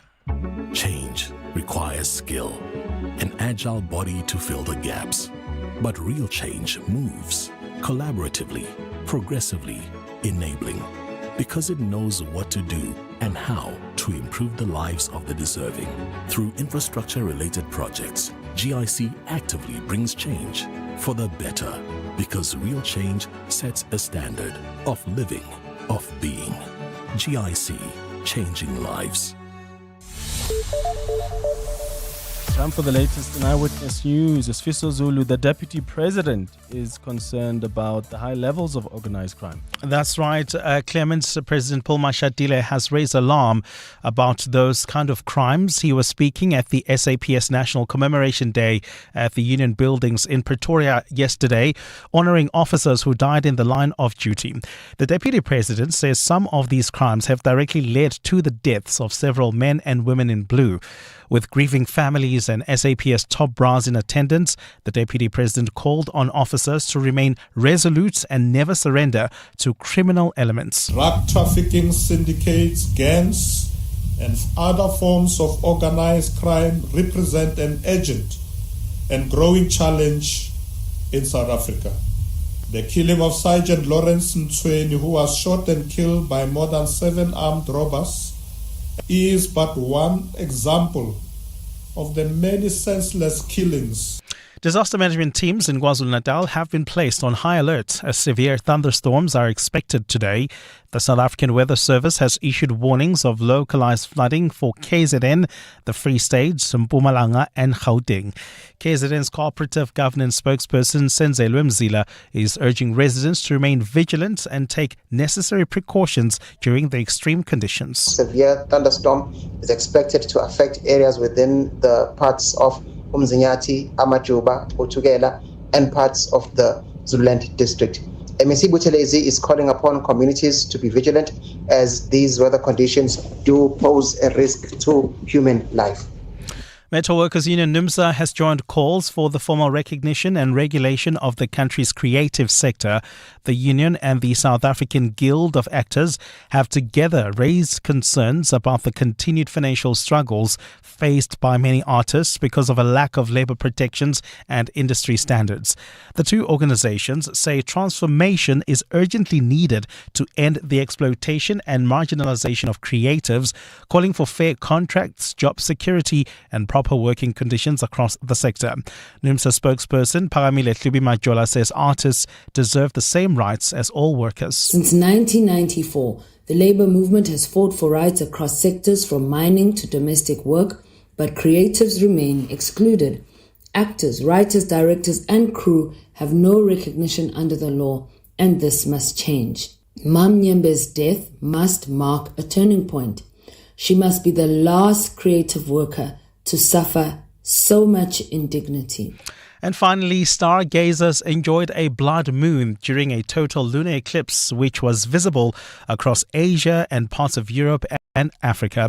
When the sun, earth and moon line up, the shadow cast by the planet on its satellite makes it appear an eerie, deep red color that has astounded many people. Stargazers in Europe and Africa got a brief chance to see a partial eclipse just as the moon rose during the early evening yesterday. A rare total solar eclipse with the moon blocks out of the light from the sun will be visible in a sliver of Europe again in August next year. A fine day in store for Gauteng, becoming partly cloudy later. The temperatures are at lows of 11 and 13 degrees, peaking at highs between 26 and 27. And in the traffic in Naturena, we still have got that accident on the N1 North near the Golden Highway causing heavy delays. There's also queuing traffic along the Mark-1 North, in fact, bumper-to-bumper traffic there between Boyson's Road exit and Empire Road. The top story this hour, Deputy President Paul Mashatile has raised alarm about the country's high levels of organized crime.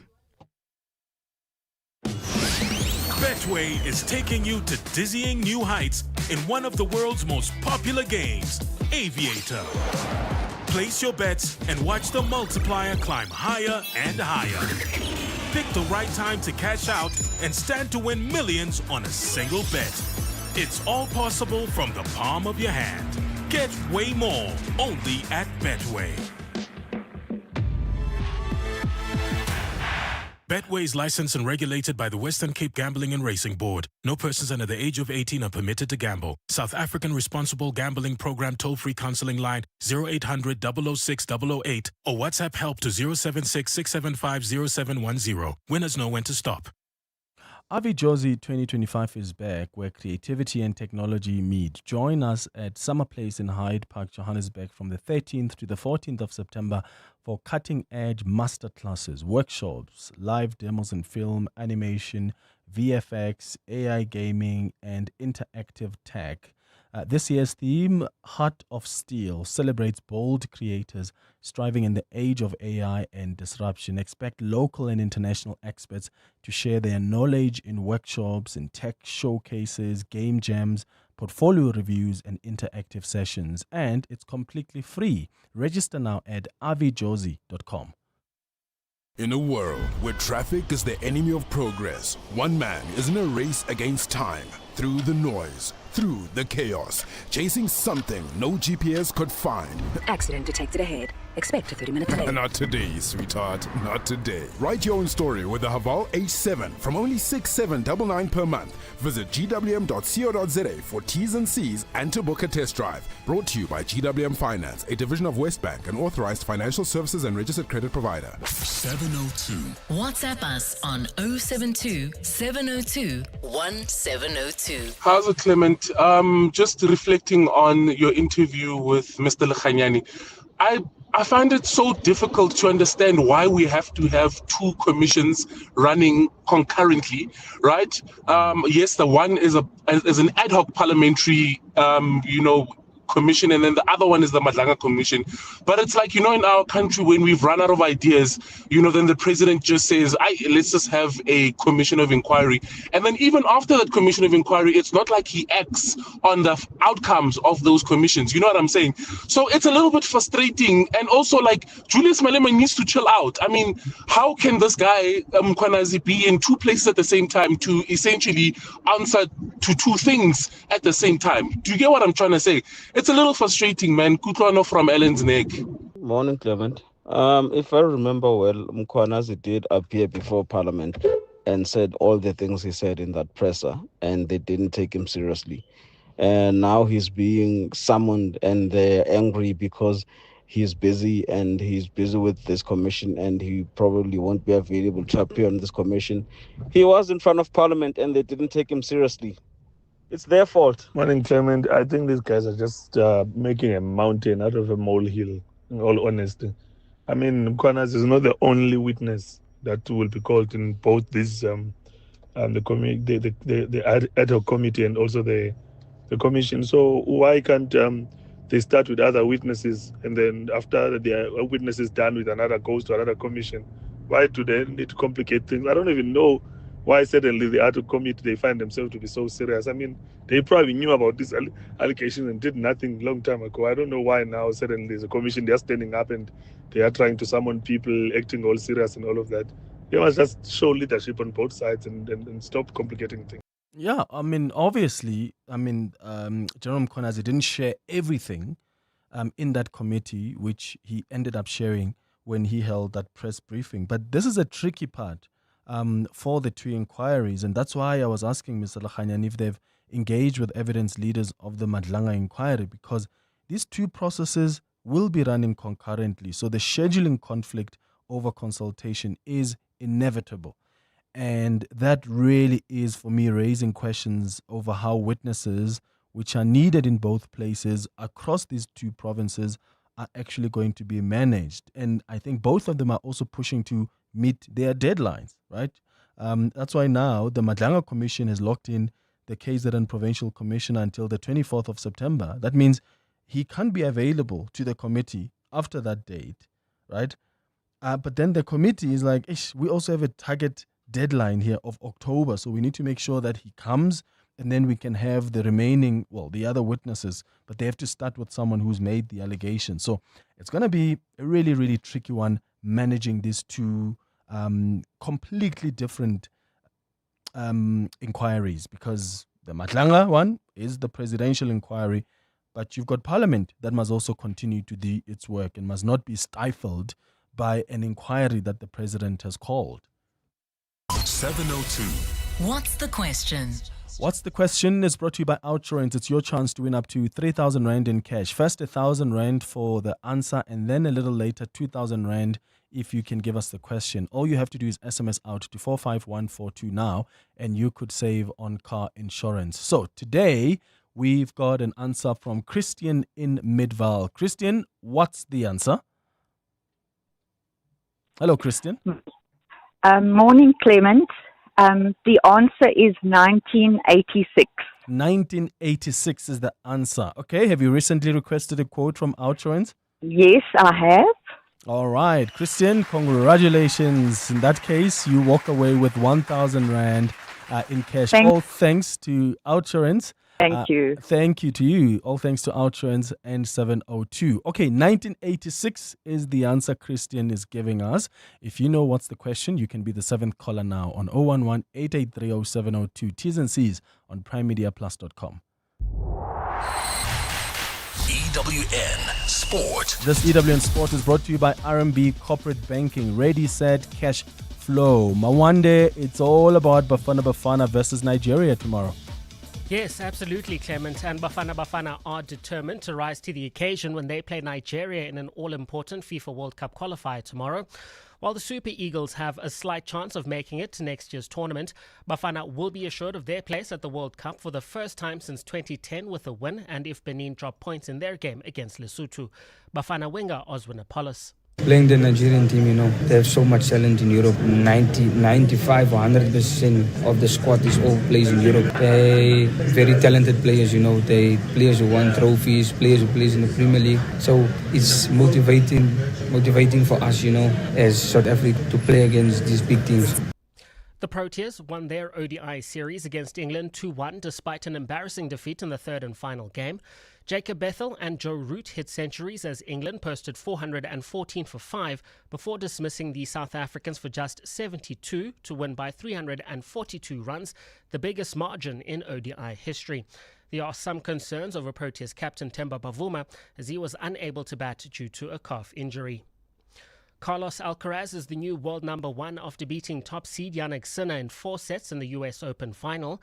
Alcaraz outclassed Sinner 6-2, 3-6, 6-1 and 6-4 to claim his 6th Grand Slam title. The pair met in 2 other Grand Slam finals this year, with each winning one, and Sinner conceded that Alcaraz was on another level this time around. No, he has improved. I felt like it was a bit cleaner today. The things what I did well in London, he did better today, and that's the result. I felt like he was doing everything slightly better today, especially serving both sides, both swings, very clean. I'll give lots of credit to him because he handled the situation better than I did, and he raised his level when he had to. The Springbok women played France in their last pool match of the Women's Rugby World Cup yesterday. The Boks lost 53-10 but had already secured passage to the quarterfinals, where they'll play New Zealand next weekend. And just a word on the Springbok men's team, Coach Rassie Erasmus will name his team for Saturday's second Rugby Championship match against the All Blacks later this morning. Mawande Mateza, Eyewitness News Sport. Feeling some lag in Sector 3? Copy. Optimizing working capital. Ready. You're approaching a tight corner. Cash flow pressure ahead. Low on liquidity. Supply pressure is building. Set. Deploying cash injection in 3, 2, 1. Flow. Nice move. Better supply chain control. Lab time advantage. Faster cash cycles, leaner inventory, and optimized working capital. Ready, set, cash flow. Corporate banking from RMB. RMB, a division of First Rand Bank Limited, an authorized FSP and credit provider. They've stood tall, served hard, and dreamed big. Now it's time to honor the best among them. It's Gauteng's Greatest Awards with 702, powered by Yoko. Tune in on Tuesday, the 9th of September from 6 a.m. when we reveal the winners and celebrate the excellence that makes Gauteng feel like home. Because every time a business wins, the whole community shines. Gauteng's Greatest Awards with 702, powered by Yoko. Let Yoko counterfuel your business to greatness. Go to yoko.com to explore the new point of sale solution, saving hundreds of businesses time and money. I work at Optima College. We offer distance learning solutions. How is it that OUTsurance provided the solution for you? 918 Rand is what I'm saving. Incredible. Yeah. You're helping people to do better and OUTsurance is doing better for you. Definitely. If OUTsurance will not be able to beat your current premiums, remember there's that 500 Rand that you could get. Go to outsurance.co.za now for a 10-minute quote that could save you thousands. Tell me, what brings you and OUTsurance together? You know, Jacques, I've been battling to get a nice car insurance, man. Someone that can give you nice service. Whenever you call them, they're there for you. You know, OUTsurance, I found them. I'm saving a cool $360. Why put yourself through the pain? Be like Jermaine. Yes, be like Jermaine and sign up with OUTsurance. Get the real deal with the real savings. Yes, there we go. I made the right move. Go to outsurance.co.za now for a 10-minute quote that could save you thousands. Licensed insurer and FSP. T's, C's, and information online. Beyond the roads they built, beyond the maps they drew, lies a place only the bold will know, where mountains rise like giants and rivers test your will. With a 2.4-litre turbo diesel and off-road capability, the GWM tank was born for this. Venture further in the Tank 300 from only $7,999 per month. Visit gwm.co.za for T's and C's and to book a test drive. GWM. Go with more. Brought to you by GWM Finance, a division of Westbank and authorized financial services and registered credit provider.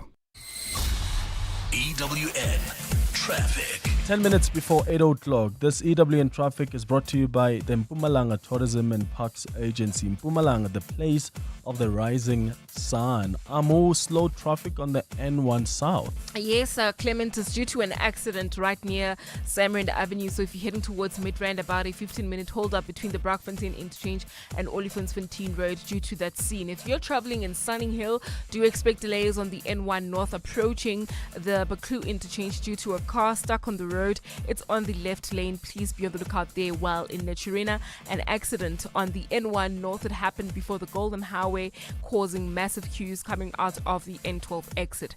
I'll have more updates for you. Stay tuned. There's more EWN on air, online, and on the EWN app. Explore the wonders of Mpumalanga. Discover the ultimate wildlife experience that brings you closer to nature. Get your adrenaline rush with endless adventure activities. Explore breathtaking 4x4 routes or hike the Blyde River Canyon, the third largest in the world. Unwind with spectacular landscapes and majestic waterfalls. Make Mpumalanga your destination of choice. Mpumalanga, embrace the unknown. Live the adventure. This message is brought to you by the Mpumalanga Tourism and Parks Agency. Mpumalanga, the place of the rising sun. Visit mpumalanga.com for more information. 702. What's the question? All right, so earlier on we got a call from Christian who gave us the answer. That answer is 1986 and she won 1,000 Rand. Now, if today's answer is 1986 for 2,000 Rand in cash thanks to OUTsurance, please tell me what's the question. Jay in Lenasia, how are you? Hi, Hello. Jay. Yes, the answer, the question is, in what year did the Oprah Winfrey Show first air? Okay, in what year did the Oprah Winfrey Show air? Well, did you recently request a quote from OUTsurance? Yes, I did. Well, congratulations to you. You walk away with 2,000 Rand in cash, Jay in Lenasia, thanks to OUTsurance and 702, and you are correct. It was, of course, on this day back in 1986 when daytime TV changed forever, really, with the Oprah Winfrey Show when it aired its first episode. OUTsurance made it possible for us to travel more with the money that we save. 725. This is really real. You are the biggest saver we've ever had. 2,794 Rand a month. It was the easiest switch ever. Get real. How is it that OUTsurance provided the solution for you? 918 Rand is what I'm saving. Incredible. Go to outsurance.co.za now for a 10-minute quote that could save you thousands. Licensed insurer and FSP. T's, C's, and information online. Soccer and speed meet this season with Hollywood Bets and Aziz Shege. Be in the game. The thrilling competition sees 4 million Rand in cash and prizes up for grabs. The first of 4 brand new vehicles is a top-of-the-range Toyota Rumian. Simply bet 10 Rand or more on any soccer fixture or fixtures online or at your nearest branch to qualify. Feel the fever and bet now on the action. T's and C's apply. Hollywood Sportsbook is a licensed betting operator. No persons under the age of 18 years are permitted to gamble. Winners know when to stop. South African Responsible Gambling Foundation toll-free counselling line 0800 006 008 or WhatsApp help to 076 675 0710. Oh yeah, could I courier this pair of custom flame graffiti chucks? One of a kind, bruh. Sure, fire. Where your guy, my guy? My recipe book with all my secrets. Those secrets are safe with us. We're your guy. Can I send my beanbag chair? It's shaped like a fed cook. Of course you can. We're your guy. With over 4,000 fast and flexible ways of couriering your parcel locally and internationally, whatever you need couriered, we're your guy. The Courier Guy. Visit thecourierguy.co.za. Breathe in, insurance. Breathe out, pineapple. In, insurance. Breathe out, pineapple. Again. In, insurance. Out, pineapple. Again and again. Pineapple FSP 48650 is underwritten by Omart Insure Limited, a licensed non-life insurer and authorized FSP. 702 702. What's gone viral? with Kabazela. 5 minutes before 8 o'clock. Kabazela, good morning. Good morning to you, Marimecha. Tell us about this most hated woman on the internet. Yeah, you know, it just, some of these things, that baffles the brain sometimes. So you go to a baseball game and you think you're going to have a great time, and then the next hour you are all over the internet and you're one of the most hated women on the internet. So this woman went to a baseball match on Friday. It was the Philadelphia Phillies versus the Miami Marlins, and one of the batsmen hit a home run into the stands. And now, in this particular section where this particular woman is, another man was maybe a couple of seats to her left-hand side, saw the ball coming, and then he walked towards it, and the ball was like kind of below the seats, and he grabbed it first, and then he walked back to where he was and handed the ball to his son. And you can imagine the son is now ecstatic and very, very happy about this baseball that he's got. She then marches over and decides to start giving the father a lecture and saying, "You've stolen it from me. That was mine. It was mine. It was all mine. How can you do this?" Now he's obviously, trying to handle this conflict, and his son is now looking at him, and the son's all confused. Then eventually he decides to say to the son, "Okay, give me the ball back." And he hands it to the woman, and then she has the ball, and off she walks back to her seat and is getting jeered by the crowd. And it carried on the whole, rest of the baseball match. People were very unhappy with her. But she stuck to her guns and she kept the ball for herself. Anyway, both teams after the match found this youngster. They gave him a signed baseball bat by the guy who hit the home run, and a whole other package of baseball goodies as well. So the question here is, in these kind of issues or situations where balls are hit into the stands, like at a cricket match or a baseball match, is it fair game? Is the ball fair game, or is it whoever is closest or nearest to where the ball goes, they have the right to take the ball? Or is it just, whoever gets it is the claimer of the ball?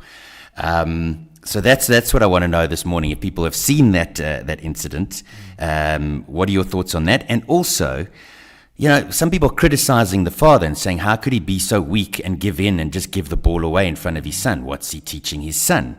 But it's conflict in public places as well is another situation. How do you handle conflict in a public place where there's so many eyeballs on you, there's TV cameras on you? I'd love to hear people's thoughts on handling conflict in a public situation. Give us a call or send us a WhatsApp voice note. We'll play your responses after the news at 8 o'clock. It's 2 minutes now before 8. EWN Traffic. Thank you so much, Kabazela. This EWN Traffic is brought to you by the new Opel Grandland with smart tech and striking design. It's German engineering on a grand scale. Test drive one today at your nearest Opel dealer. Amo, how are we looking? Well, in the city of Tshwane Centurion, we've got roadworks taking place on the N14 East right near the Brockfontein interchange. Delays from the R55. There's also queuing traffic in Irene along Nelmapius Drive and Main Road. Faulty traffic lights are causing those delays. I'll have more updates for you. Stay tuned. There's more EWN on air, online, and on the EWN app. Don't ever settle for great. You know that great feeling after nailing a big presentation? Imagine upgrading that. I'm talking driving home with your car's massage seat, practically high-fiving your bum. Headlights so bright, you feel like the star your boss said you were. Arriving home, making an entrance, grander than your slide transitions. Go grand in the new Opel Grandland, designed and made in Germany. Visit opel.co.za for more. Opel Grandland. 702. 702. Feedback with Baphelile Sambo. How are you doing, Baphelile? I'm very good. Clement, how are you? Good. What feedback do you have for us? Clement, in response to your question about Oprah and some of the moments 702 lenders recall, many are referencing her advices and conversations that she shared and how they still apply those into their everyday life. There's a 702 lender, PK, who's saying that even today, he goes back and watches those old Oprah shows. Same like here. you. At the gym, I'm always just watching the old episodes of Oprah Winfrey Show. For me personally, I'd say that Oprah introduced me to Dr. Oz, which I follow up to today. Everything Dr. Oz say, I believe. He's my doctor, go-to doctor. Yeah. I trust everything that man says because of Oprah, of course. And our big interview with ANC MP Soviet Lakhanyane on the Madlanga Commission inquiry. We know that it's kickstarting next week, Wednesday. Many 702 lenders are saying hands off General Nhlanhla Mkhwanazi, as he is the reason why we are having this commission in the first place. Okay, more of your responses to the conversations we've been having on the show this morning on 011-883-0702. WhatsApp's on 072-702-1702. Thank you, Baphelile. This is EWN. KZN cops kill more suspected criminals, and Panyaza Lusufi wants to see gunmen behind the attack of traffic wardens arrested. Good morning, I'm Sfiso Zulu. 5 suspects have been killed in a shootout with police in KwaZulu-Natal this morning. Police say the gun battle started when cops tried to arrest the group suspected of being involved in crime activities in Chatsworth, south of Durban. Police spokesperson Robert Nichunda says officers opened fire during a confrontation between the gang and officers. Our officers were looking for suspects who were terrorizing communities of Mpumalanga Township, Mariani Hill and Msunduzi areas with murders, house robberies and extortion. Nichunda says this was an intelligence-driven operation. And when we arrived there in the early hours of this morning, suspects opened fire towards the police and shootout ensued. And in that shootout, 5 suspects were shot and fatally wounded. And we are pleased that no officer was injured. A traditional leader in KwaZulu-Natal accused of killing 2 people, including a DA councillor, has been arrested for another murder. Simpiwe Zuma now faces 3 murder charges after an investigation by the KZN Police's Political Killings Task Team. EWN understands that the unit arrested Zuma over the weekend for the 2022 murder of a man in Howick. Nhlanhla Mabaso reports. Inkosi Simpiwe Zuma is now accused of killing 3 people, including DA Umngeni Local Municipality Chief Whip Nhlalayenza Ndlovu and Induna Qalungunye Zuma. Induna was shot and killed in 2023, while Ndlovu was murdered later in the same year. EWN has learned that the gun used to kill Induna Qalungunye Zuma is linked to the November 2022 murder in Howick. Sources have confirmed the latest case is also part of the 121 dockets of the task team that have recently been returned to the unit for investigation. Meanwhile, Zuma will return to the Howick Magistrates Court for his bail hearing on the Ndlovu case. Nhlanhla Mabaso, Eyewitness News, Howick. Gauteng Premier has called on police to find a gunman or gunmen behind the shooting of 5 traffic wardens on the East Rand. The officers were attacked with an AK-47 rifle and a gun during a routine patrol search at the Davidton railway station yesterday morning. The wardens are in hospital after sustaining injuries. Community Safety Department spokesperson Ofense Morwane says the motive for the attack is being investigated. Unfortunately, this act of violence demonstrates utter disregard for the rule of law. However, we will not be deterred from doing our work as law enforcement in the province. We will continue to intensify our operations targeting crime hotspots in the province. The Gauteng government has recorded more than 4.2 billion rand in irregular expenditure for the 2024-25 financial year.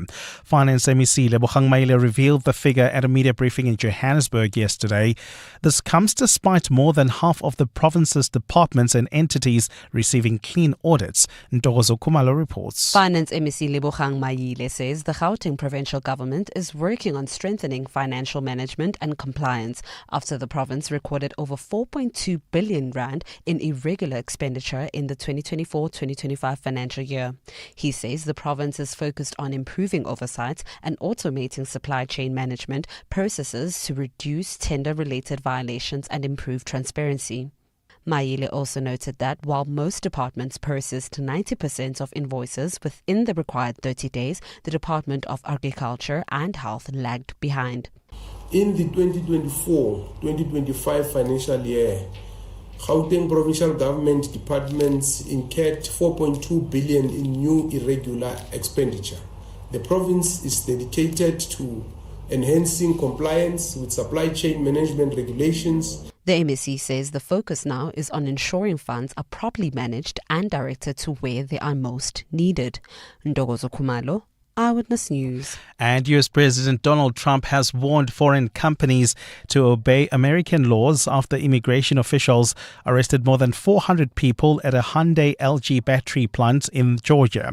The arrests were made in a raid by US authorities on Thursday during the largest single-site operation implemented so far under Trump's nationwide anti-migrant drive. Footage of the raid shows detained workers in handcuffs and with chains around their ankles being loaded onto a bus. Steve Shakrin, specialist agent in charge of Homeland Security investigations in Georgia, told reporters that the raid targeted unlawful employment practices. This operation underscores our commitment to protecting jobs for Georgians and Americans, ensuring a level playing field for businesses that comply with the law. Gold is trading at $3,587.62 an ounce. The rand is at 17.59 to the dollar, 23.75 to the pound, 20.61 to the euro. Brent crude oil is at $66.32 a barrel. And in the traffic, we've got some delays on the N1 South between the Brakfontein interchange and Olifantsfontein Road due to an accident near Samrand Road. While travelling in Centurion, the N14 East, we've got roadworks taking place right near the Brakfontein interchange. Delays from the R55. There's also queuing traffic along the N1 South between Rigel Avenue and Botha Avenue. And in sport, the Springbok team to play New Zealand in the Rugby Championship on Saturday will be named this hour.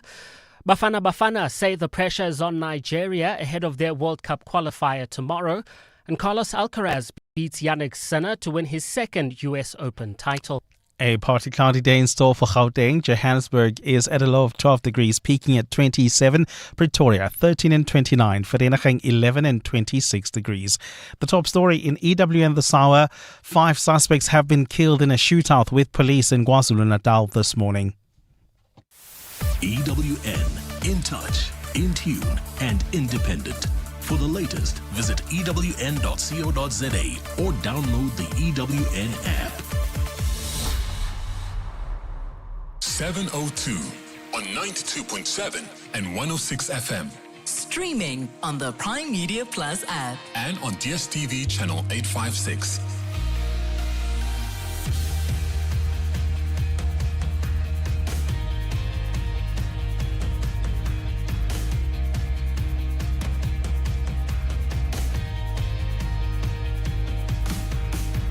Seven minutes after 8 o'clock, Dumelang. It's the third and final hour of 702 Breakfast with myself, Clement Manyatela, in for Bongani, who should be back with you on Wednesday. We are taking your calls now on 011-883-0702, your responses on the WhatsApp line as well to the conversations we've been having on the show this morning on 072 702 1702. Kabazela told us before the news at 8 about this most hated woman on the continent right now. In fact, the most hated woman on the internet, not the continent, because that didn't even happen on the African continent. But it's a video of this woman who is sitting watching a game, and there's a baseball that hit her stand, but then it fell, and then there's another man who was there with his son who picked it up and went and gave it to the son, and this woman is livid, goes to this man, and they have a bit of an argument, and the man then ends up taking the baseball from the son back to this woman, and people have just been reacting to why this woman reacted in that way, and why this man also ended up just giving up and taking the ball from his son and giving it back to this woman. And we're getting some of your responses to what Kabazela told us about that video. Madimecha, namani akanyisesa here in Jamme. Madimecha, the reason why I don't go to stadiums is because people don't sit at the chairs where they bought their tickets to be placed. Let me tell you this, Madimecha. That lady has all the rights to go and fetch that ball from that man because she was sitting where she was supposed to sit, and the man left her space, ran over to the other side where the lady was sitting. Madimecha, let us all know our places. If you bought a ticket and you're supposed to sit at the back, sit at the back. Namani akanyise Madimecha. Good morning, Clement and team. When it comes to this situation with balls in public and sports, the one thing that I think we can all agree upon is if there is a kid that is close to that ball, please give the ball to the kid. Because I see it so often that that there's a kid waiting for that ball and he's yearning for it, but the adult just doesn't give it to him. So that's one thing that I would just like to add. Baseball match, well done to the father, because his actions led to a much bigger prize for the son. He taught his son something that no one else will ever teach him. Sometimes walk away. There's more victory in walking away than staying for the fight. Well done, father. Morning, 702 Land. Jody here. I honestly think that lady was out of line. She was absolutely out of line. It was just wrong. I think she embarrassed herself there. On national TV, nogal 702 Land. Have a lovely day. Sure, Clement. I don't think anyone would be very happy if we took a cricket ball. The bookies would be doing backflips.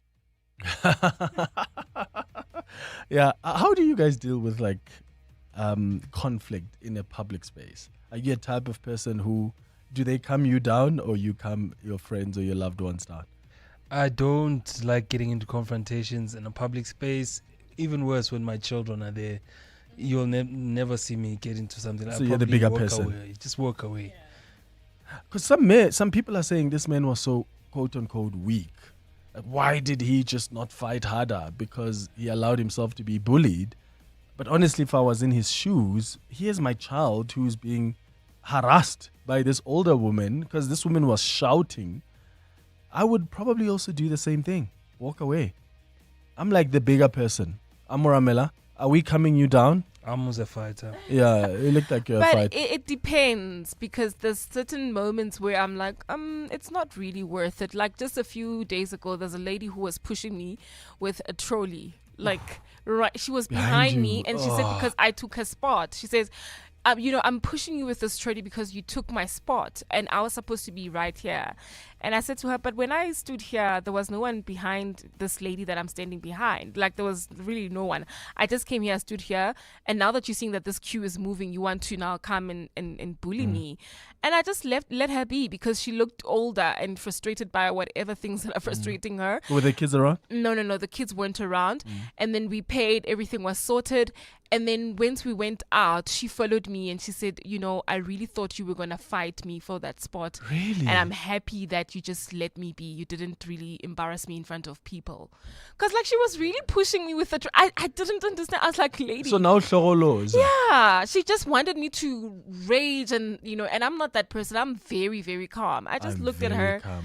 And I thought, oof, I don't really have energy for this. Sometimes I frustrate my friends because they feel like you have to stand up for yourself. I'm like you.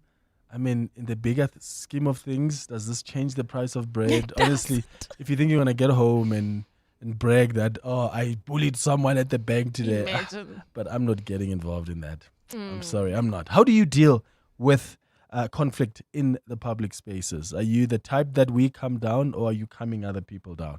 Give us a call. Send us a WhatsApp voice note. Join us. Let's walk the talk. This is 702. Morning, Clement. As you hear, Julius must just relax.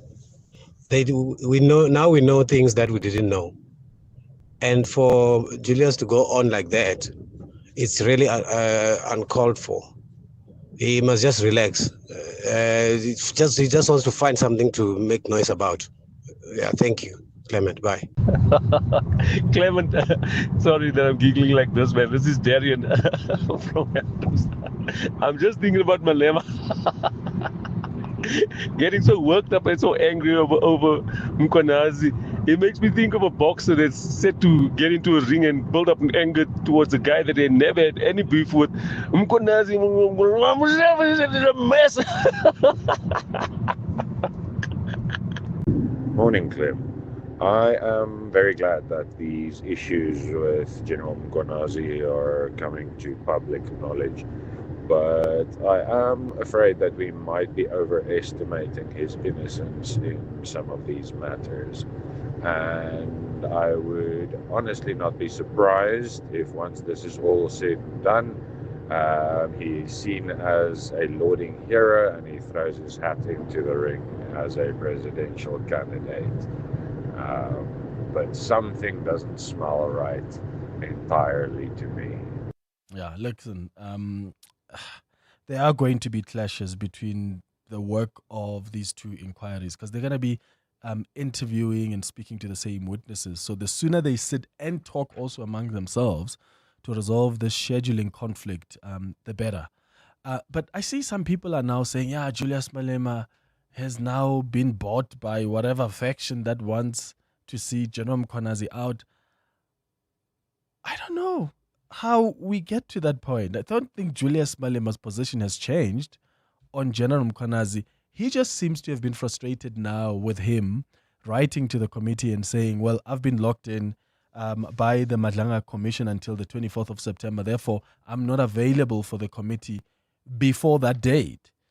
And now people are trying to read that as, and yes, Julius was emotional, as he is oftentimes, you know, because he says, yeah, General Mkonazi started this mess.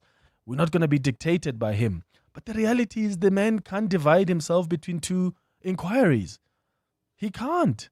I mean, when you have to even appear before any inquiry, do you know how much work has to be done? Like, you have to sit with evidence leaders. They have to prepare you for how they're going to lead their evidence in the inquiry. You have to write a very long affidavit under oath, write a long statement. So it's a whole process. And for him to be expected to be somehow available, you know, at whatever time that these two inquiries want is also quite wild. But remember, Julius Malema has always supported General Mkonazi. I don't know how you feel, but I don't think it's fair for us to say, well, his position has changed on the KZN Police Commissioner.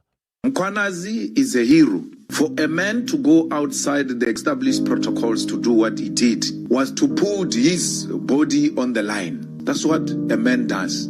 Whether you agree with him or not, it doesn't matter. But he played a very, very important role in exposing the rot, and it is our turn now, as a country, not as politicians, to deal with this matter. The country must pay a closer attention. One, that Mkonazi doesn't get victimized. Raman, this is what he said, I think this was July 2025. And now people are taking what Julius said last week to suggest his position on Mkhwanazi has changed. The same way he was available to appear on TV with guns and everything else, that is the same way he's going to avail himself to this committee. He needs to be called, and the sooner we call him, the better. And if he's not responsive, you must summon him, because we must not create an impression that people can just play over us. If we start on this note, we're not going anywhere. That's what we're discussing in the terms of reference. That people must not have an impression that they can choose how they want to do things. He must know now. The commission has to start. He has set certain allegations which led to the establishment of this committee, and he has to appear before this committee. Yeah, that's what he said on Friday. I think he was just frustrated. What do you think? It's 18 after 8. EWN Traffic. This Eyewitness News Traffic is brought to you by Outsurance in partnership with 702. Amo, the slow traffic on the N3 South. How is that causing delays? Well, that's correct, Clement. It's an accident reported right near Linksfield Road. Delays from Marlborough Drive. There's also roadworks along this route, the N3 South, coming out of Vincent Chabalala Road. So please be on the lookout there and expect about a 20-minute hold-up. Traveling in the northerly direction of this highway, do expect delays from the Geldenhuys interchange towards Modderfontein Road. This is now due to peak time delays. If you're traveling on the N12 west out of Benoni, delays between Snake Road and the R21. There's also queuing traffic on the N1 south. This is between the Braakfontein Road and Olifantsfontein Road due to an earlier accident. I'll have more updates. Stay tuned. There's more EWN on air, online, and on the EWN app. I work at Optimum College. We offer distance learning solutions. How is it that Outsurance provided the solution for you? 918 Rand is what I'm saving. Incredible. Yeah. You're helping people to do better, and Outsurance is doing better for you. Definitely. If Outsurance will not be able to beat your current premiums, remember there's that 500 Rand that you could get. Go to outsurance.co.za now for a 10-minute quote that could save you thousands. Tell me, what brings you and Outsurance together? You know, Jacques, I've been battling to get a nice car insurance, man. Someone that can give you nice service. Whenever you call them, they're there for you. You know, Outsurance, I found them. I'm saving a cool $360.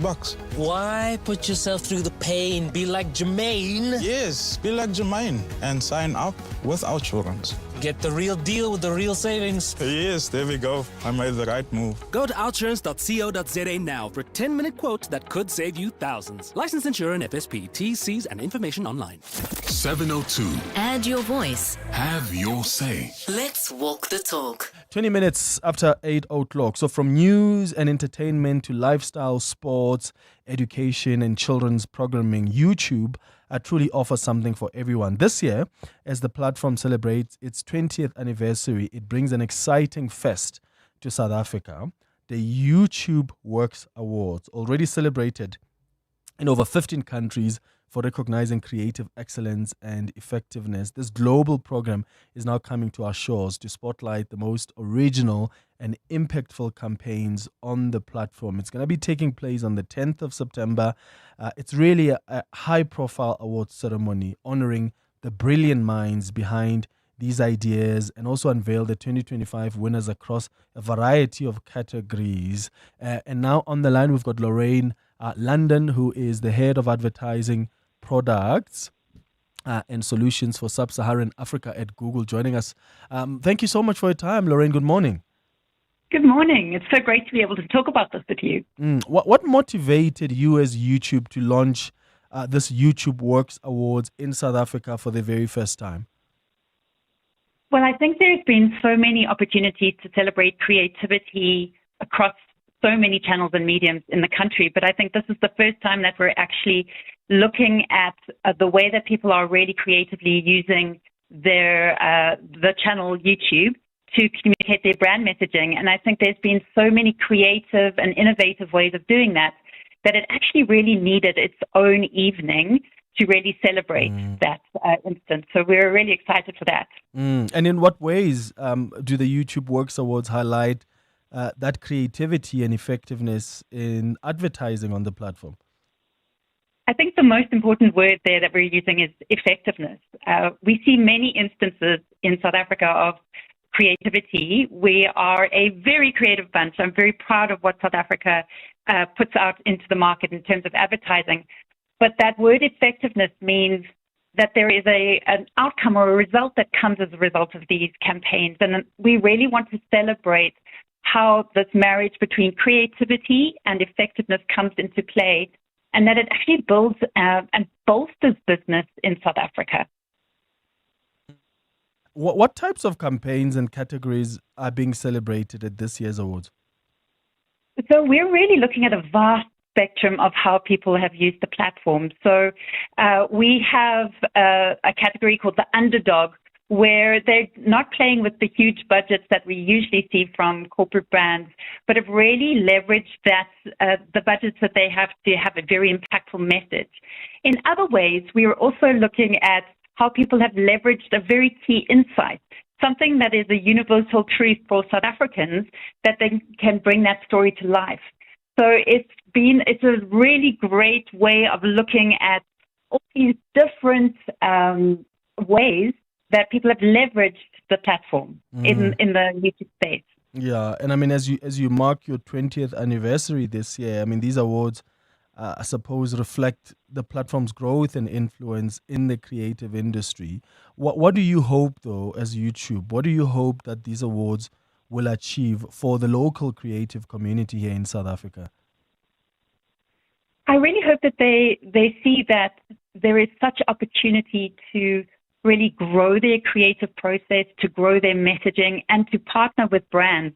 I think that's the one thing that I'm really excited about in my position at Google, is to make the connections between people who are creative and have a story to tell, and how they can actually partner with these brands to bring that to a greater audience, and also to really help brands bring that message in a more realistic and authentic way to the South African audiences. Yeah. Lorraine London, thank you so much for speaking to us. Check out these YouTube Works Awards taking place on the 10th of September. 702 The Worldview. 25 after 8, time now for The Worldview with Vicky Turner. Vicky, how are you doing? Good morning. Yeah, very well, thank you. Should we start in Ukraine? Because for the first time in this ongoing war, Ukraine's main government building in Kyiv has been struck by Russian attacks. It was confirmed that the building's roof and upper floors were damaged by the strike and then fires afterwards. We now know that at least 4 people have been killed in that attack, including a baby girl and her mother, who both died after a 9-story residential building in Kyiv was hit. Now, Ukraine's Air Force reported a record number of Russian drones and missiles launched, 800 in total, and that's very hard to fight back against, of course. According to the Air Force, 9 missiles and 56 drones struck 37 different locations, with debris also causing damage.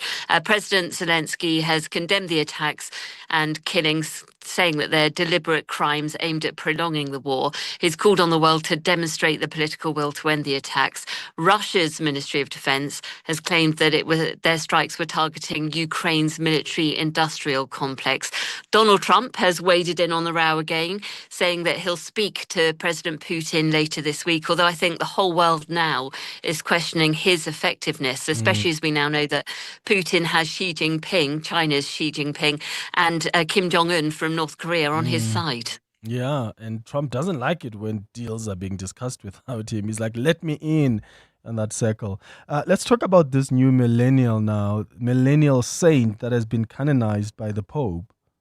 I mean, this is quite an incredible story. This boy was born in London, then moved to Italy. He's called Carlo Acutis. He passed away aged 15, very young death, but he was known for creating websites that documented miracles in an effort to spread Catholic teachings. His online work led to some people calling him God's influencer.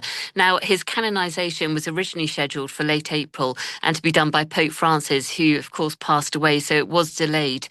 Carlo's life was cut short by leukemia. His mum, since his death, has spent years advocating for his canonization, and a key part part of that process, of course, is proving that Carlo had performed miracles. According to his mother, the first miracle occurred the day of Carlo's funeral, when a woman with breast cancer prayed to Carlo, and shortly after, the cancer completely disappeared, even though she'd had no chemotherapy. Now, while the process of canonization can take decades or even centuries, there's a sense that the Vatican rushed this through to inspire and energize young people's faith, to keep the future of the Catholic Church going, if you like. And these Hollywood stars that were going bananas for Oasis, who are they? Yeah, well, count the number of Oasis songs. I get into this, okay? Paul McCartney was spotted filming Noel Gallagher as he performed Little by Little during Oasis's highly anticipated concert at the Rose Bowl in Pasadena. Now, the 83-year-old Beatles legend was among a host of celebrities who turned up for the Live Forever reunion tour.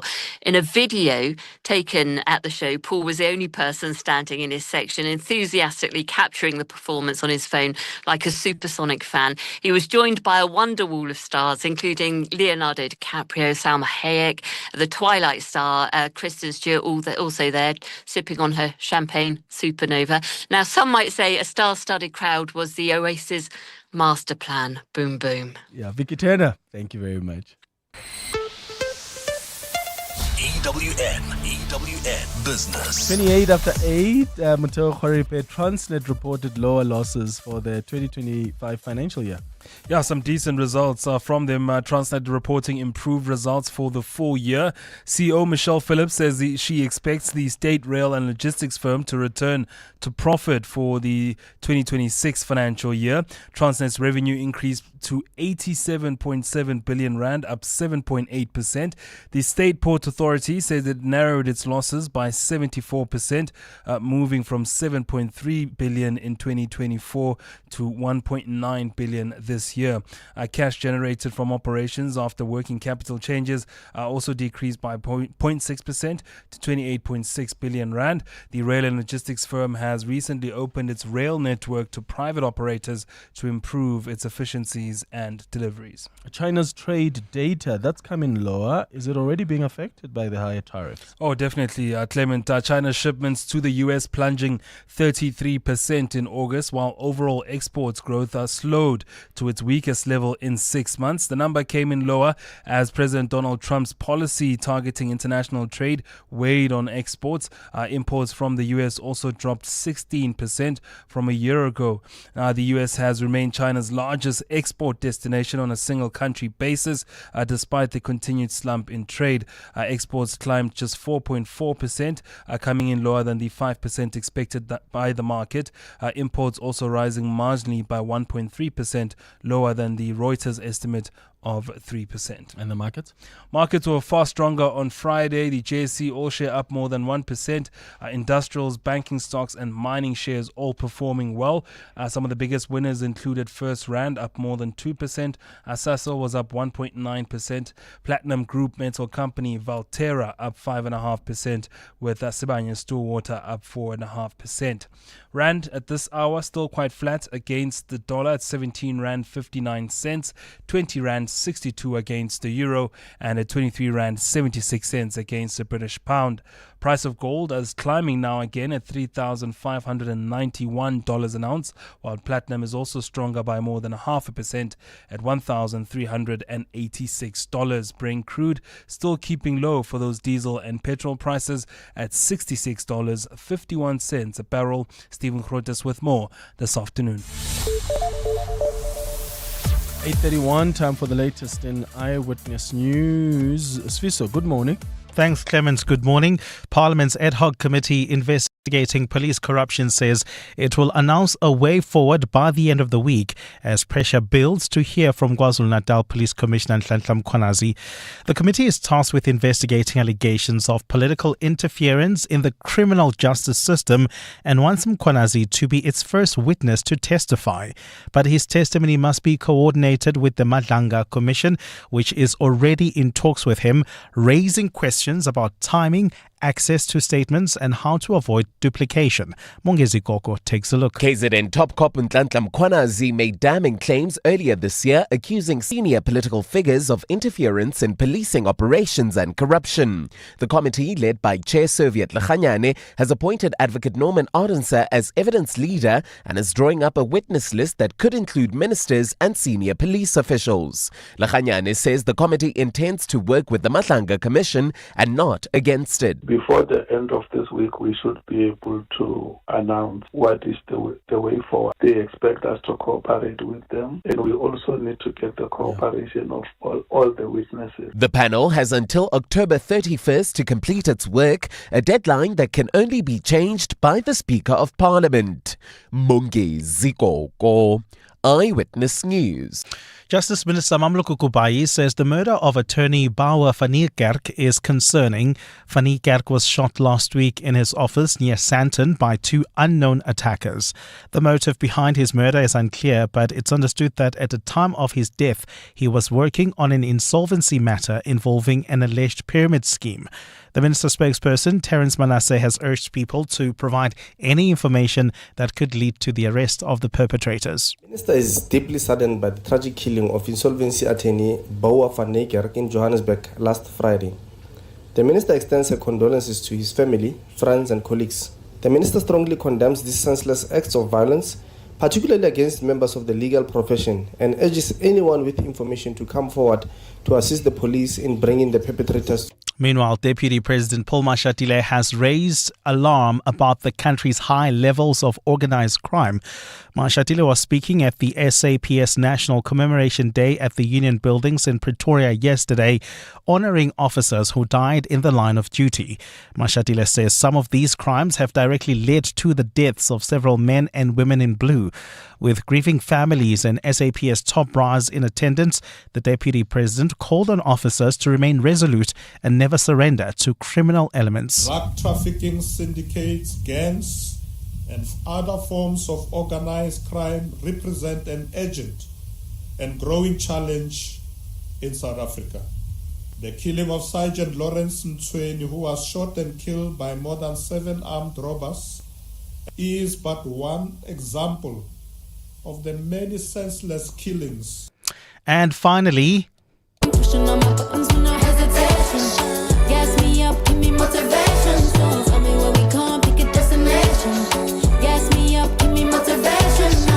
South African global star Tyler has won another MTV Video Award. The singer clinched her second Moon Man for the Best Afrobeats Award at this year's MTV Video Music Awards for her song Push to Start. A fine day in store for Gauteng, becoming partly cloudy later. The temperatures are at lows of 11 and 13 degrees, peaking at highs between 26 and 27. And in the traffic, we've got delays on the N3 South between Marlborough Drive and Linksfield Road due to an earlier accident. And if you're traveling on the Mike 1 North towards Sandton, an accident reported right near Greyston Drive. It's causing delays from Corlett Drive. The top story, the SAWA Parliament's ad hoc committee investigating police corruption says it will announce a way forward by the end of the week as pressure builds to hear from KwaZulu-Natal Police Commissioner Nhlanhla Mkhwanazi. At Trinity House, authentic Christian values empower our students to succeed together. With passionate teachers and expert coaches, we support your child in reaching their full potential in the classroom and in life. Join us for our open day on Saturday, 13 September from 9 to 12 at our campuses in Centurion, Glen Vista, Rand Park Ridge and Little Falls. RSVP now at trinityhouse.co.za. Trinity House, succeeding together. There are 1,500 reasons to get an OUTsurance car insurance quote today. You heard it here. If OUTsurance can't beat your car insurance premium, ask them for 500 Rand cash. Make that 1,500 Rand if you have been claim-free and with the same insurer for 3 years. Savings or cash, you always get something out. Get a quick and easy quote today. Call 08600 60,000 or visit outsurance.co.za. Licensed insurance FSP. T's and C's and information online. When your internet connection fails, does it really matter how fast it is? Business class internet is built for businesses. With remote monitoring, that means faster problem resolution and a backup LTE connection that keeps you online. Your company deserves business class internet because just reboot the router isn't a business strategy. Find reliability at vodacombusiness.co.za. Together, let's build the extraordinary. Further together. Vodacom Business. Mzansi, the wait is finally over. The great South African sale is here. Explore more for less with up to 50% off travel deals. Surf the waves, hike the hills, enjoy Gasi, and explore the wild. Book from 8 to 14 September 2025. Visit shortleft.co.za to book now and travel later. After all, it's your country. Enjoy it. Because nothing's more fun than a short left. Hashtag TravelWise Mzansi. T's and C's apply. Looking for real ways to live greener? Then don't miss Green Tip of the Week, your weekly dose of sustainable inspiration from eco-entrepreneurs to climate champions. We sit down with the people making real change. Catch Green Tip of the Week every Tuesday on Afternoon Drive with John Pellman, 3 to 6 p.m. only on 702. Proudly brought to you by Volvo. It's safe to be brave with Volvo. 702. WhatsApp us on 072 702 1702. Clement, morning, Brabia. This young man, Julius, he must just relax. Even if he can go to court and subpoena, those things will be thrown out of the court. They must just relax. They must just see what best can we be able to do the whole shenanigan of this ANC. He must just relax, and therefore, but he wants, Julius, he wants to be seen that he's the strong leader. And there's a howler, say Joseph, thief. Okay. No, let's see how it goes with the commission. Clement, I think we should give the man a break, man. Give Julius a break because we all know Julius, he flip-flop. He says this today, tomorrow he changes, and it looks like, opposite of what he had said. Let's just give him a break, man. I think he still supports Mkhwanazi. It's just that Nje flip-flop, you're right. Mkhwanazi can't divide himself into two. So let the man also affect the other inquiry, then he will come back to the Madlanga one. Thanks. Clement, the interesting part is that the Madlanga Commission hasn't started yet, and I think the other commission is sort of ready for General Mkhwanazi. In my mind, I think they would have sort of gotten preference because they are ready to start. And the one that's postponed could, call this guy at any time after he has been to the other one. So why delay both? And I think that's probably where the frustration would have come from. Thank you. You, Clement, when things like this happen, especially when it comes to Julius and then Mom Mkhwanazi and whatever. Yo, Mara Tiduru la Kelang, Mara. Yo, Tiduru la Kile. Yo. 20 minutes before 9. EWN Sport. Good morning. Good morning to you, Clement. We were so disappointed by the Springboks. Waking up so early for that. Yeah, okay. Who's going to be on the squad? When are we finding out? Well, Clement, the Springboks will name their team to play New Zealand in the Rugby Championship on Saturday in the next few minutes. Coach Rassie Erasmus is expected to make a number of changes to his team after a frustrating, if not underwhelming, performance in the 24-17 loss to the All Blacks this past weekend.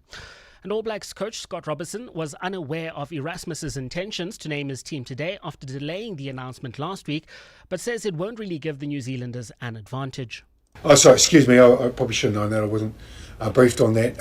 Okay, great. We'll find out tonight. And that's what you love about him, isn't it? You just don't know what's coming. He's definitely got a strong will, and obviously he thinks it's best for the Springbok team to go early. It's not new. It's not the first time they've done it. So for them, it works. It gives you a little bit of awareness and might help you in one or two areas, but you don't go and change too much because of that. That announcement is set to take place at 8:45. The Springbok women will also play New Zealand on Saturday in the Women's Rugby World Cup quarterfinals. The Boks lost 53-10 in their last pool game against France yesterday, and coach Swayze de Bruin says they have a few things to work on before facing the six-time champions. Bafana say the pressures on Nigeria ahead of tomorrow's World Cup qualifier. Bafana lead their group and are 5 points clear of second place Benin and a further point ahead of the Super Eagles. A win for Bafana could see them secure their place at the World Cup with 2 games left to play. That is if Benin drops points against Lesotho in their match. Bafana forward Lyle Foster. I don't necessarily think there's pressure on us. At the moment, we are where we are in the group, and that's a positive. I think pressure is on the guys trying to get to us, but that doesn't mean that we should take our foot off the gas or take our foot off the pedal. I think that we should just have the same mentality, still keep steady, and playing game by game, staying humble, and just taking the game as it comes. And in case you missed it, Spain's Carlos Alcaraz won his second US Open title after beating top seed Yannick Sinner in 4 sets in last night's final. The win also sees Alcaraz reclaim the world #1 ranking for the first time in 2 years. Mawanda Mateza, Eyewitness News Sport. EWN Traffic. 18 minutes before 9, Amo with the last traffic update on 702 Breakfast. Amo? Well, Clement, most routes have cleared off traffic, but we still have got a slight delays on the M1 North between Boyson's Road and Carr Street. There's also queuing traffic along the Mike 1 North towards Grayson Drive due to an accident there. While traveling on the N1 South out of the city of Tshwane, delays between the Brakfontein Interchange and Olifantsfontein Road. Please be on the lookout there. I'll have your next traffic update at the top of the hour. There's more EWN on air, online, and on the EWN app. Sell your car now and get paid instantly. There's no waiting when it comes to We Buy Cars. Simply complete the online form on webuycars.co.za to get started. Looking for your next ride? Explore thousands of vehicles with finance and all the extras available online and in-store. Whether buying or selling, We Buy Cars has what you need. Running a business is tough. You need tools that just work. That's why more South African businesses are switching to Mac. At iStore, we make it easy with 4,000 rands in added value when you switch. That's 3 years extended warranty and remote tech support, leaving you to focus on everything else. Switch to Mac with iStore, your expert partner. T's and C's apply. Mac at iStore. Run smooth as business should. So you thought you were building a business? In this economy? Good luck. But day by day, somehow it grew. You became payroll, procurement, PR, and pressure valve. You kept going when the freezer didn't freeze, the bucket didn't budge, and the bank balance barely blinked. What's that saying again? What doesn't kill your business makes it stronger? Or at least it should be that. So you thought you were building a business. You weren't. It was building you. Because this isn't just what you do anymore. It's who you are.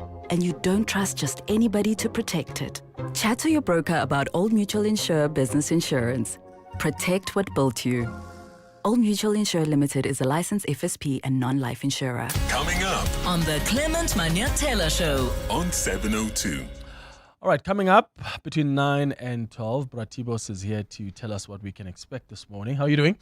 I'm free, man. How are you, Clement? Shop. What's popping today? Yeah, open line between 9 and 10. We are looking at the deaths of policemen on duty. They are just troubling. Yesterday, there was a commemorative ceremony, and they were reflecting on how many cops are killed. And it talks about the relationship that we have with our policemen, men and women in blue. So we'll touch on that. Also on the open line, we'll touch on the Western Cape High Court's judgment that overturned the school's decision to get rid of 2 learners who had been caught twice vaping. And we are asking, what's the role of the parents in all of this? And what does it say about discipline if the courts are going to then come back and protect the kids who were somewhat truant to the rules? We'll touch on that between 9 and 10. We will also speak about the responsibility of Africans in the diaspora towards Africa's growth, especially on the backdrop of the G20. What are they doing to assist us? This is once in a lifetime opportunity. How do we leverage off it? generally as Africans on the continent and in the diaspora. Lebogang Maile, the MEC of Finance, is going to be joining us to speak about the audit outcome. We will speak about the over 4 billion rand that was not spent appropriately as to what happened to that. And lastly, between 11 and 12, we'll touch on the blended families. They always bring about interesting dynamics. Yes, it's all good. We go on holidays together with our exes and our kids. But what are the challenges that can come up and really break that blended network? All that and more between 9 and 12. My guy, tell me how date night was. Bro, I'm telling you, my arrival was too clean. That sporty exterior, the 1.5 turbo engine, just turns heads. But what about date night? Yeah, it was chilled. But the Jolly on Pro, it's on another level, bro. Sometimes the drive is the best part. The Haval Julian Pro from only $4,299 per month. Visit gwm.co.za for T's and C's. GWM. Go with more. Brought to you by GWM Finance, a division of West Bank, an authorized financial services and registered credit provider. Meet Uminati Nyaba, a powerhouse storyteller and after-graduate who earned her Bachelor of Arts in Motion Picture cum laude. From a young age, Uminati knew that storytelling was her calling, but financial hurdles nearly dimmed her dream. That all changed when she received the Hollywood Foundation's Future is Bright bursary. It lifted a huge weight off her shoulders and gave her the freedom to focus fully on her craft. She began making bold moves and creating incredible work, including her award-winning short film, which was selected for international screenings. Thanks to the Hollywood Foundation, Uminati is ready to tell the stories the world needs to hear. Follow the Hollywood Foundation social pages for more stories of stars on the rise. Sizofunda sonke. This is Jade. She'll spend hours comparing almond milk and once made a spreadsheet just for sneakers. But when she found Santam, SA's leading short-term insurer that offers a range of cover options, from vehicle to building and home contents, even she didn't overthink it. The kind of freedom Santam gives you takes some getting used to. Speak to your broker. Santam, this is freedom. Santam is an authorized FSP, a licensed non-life insurer and controlling company for its group companies. 702. WhatsApp us on 072 702 1702. Good morning, Clement. Talking about how you deal with conflict in public space. You know, I was introduced to you by yourself on 702. I think you were holding for somebody else. And you told a story about what happened at the parking lot. I think one of your colleagues was pulling off the car and then it ended up hitting the curb and the tire was punched and you had to book this colleague an Uber and you fixed the tire. And I thought, wow, who is this guy? What a kind, strange man. Since then, I've never stopped following you and listening to you. Bongani from Kagiso. Morning, Clemens and the team. Hope everyone's doing well. Morning to all the listeners as well. For me, conflict in public is something I tend to avoid quite often. If I'm engaging with someone and it gets quite heated, if they're not prepared to have a mature conversation, especially in public, because that's one thing that I will never do. I'll never be disrespected in public. If no one's prepared to have a mature conversation in a public setting, I'm fully prepared to just walk away. And message the person and be like, yo, let's grab a coffee the next day. Let's talk about what happened. Or if they don't want to move into another space where we're not in a public setting, then I'm also just not prepared to engage in that. I'm someone who prefers to have these conversations in a more mature way. Hi, Clem and 702 listeners. Clem, I do neither. I don't calm anyone down and I don't get calmed down. I walk away. And if I have a friend who wants to take it to the long haul, I just step away and wait for them on the sidelines there to get over their rage, because you end up getting into a crossfire trying to calm someone down. So yeah, it's not worth it. Not in public, especially not in front of the kids. Thanks. Morning, Clement. Morning. This whole situation, it could never be me. Ever. It could never be me. We would be brawling for that ball and I'd be teaching my child to stand up for herself. But that would be lady on lady. I think here there's also a gender dynamic where, men are meant to display that they're not supposed to be confronting women and things like that. And there is value in walking away there. And, I know my husband would just let it go also, and then promise the child a ball later, something like that. So, yeah, but I know, not me. Ngeke. Morning, Clement. This is Eric from Pretoria. Hey, I've had a situation whereby a woman, a grown-up woman, pushing me in the lift, using his hands on me, trying to push me away because I was actually covering the lift numbers where you press the number of where particular floor you want to go. Hey, then I was like, hey, why are you pushing me like this? Hey. Anyway, thank you, Eric from Pretoria. Thank you. Yeah. Hey, clearly a lot of us handle conflict in public differently. And this, of course, comes from what Kabazela shared with us just before 8 o'clock about this woman who is apparently the most hated woman on the internet right now. They were watching a game and there's a baseball that hit into the stands where this woman was sitting. And the ball, she didn't catch the baseball, so the ball hit the seat, and then it went down, rolled down, and there was someone else who was like a few meters away who comes, grabs that ball, and walks back to his seat to give it to his son. And this woman came and started shouting at this man, and long story short, this man ended up giving back the baseball to this woman, and everybody's like, how dare you, that is just a child, you went and caused drama there unnecessarily. And we've been asking you how you deal with conflict in public. 7 minutes now before 9. You're with Clement Maniatela. 702.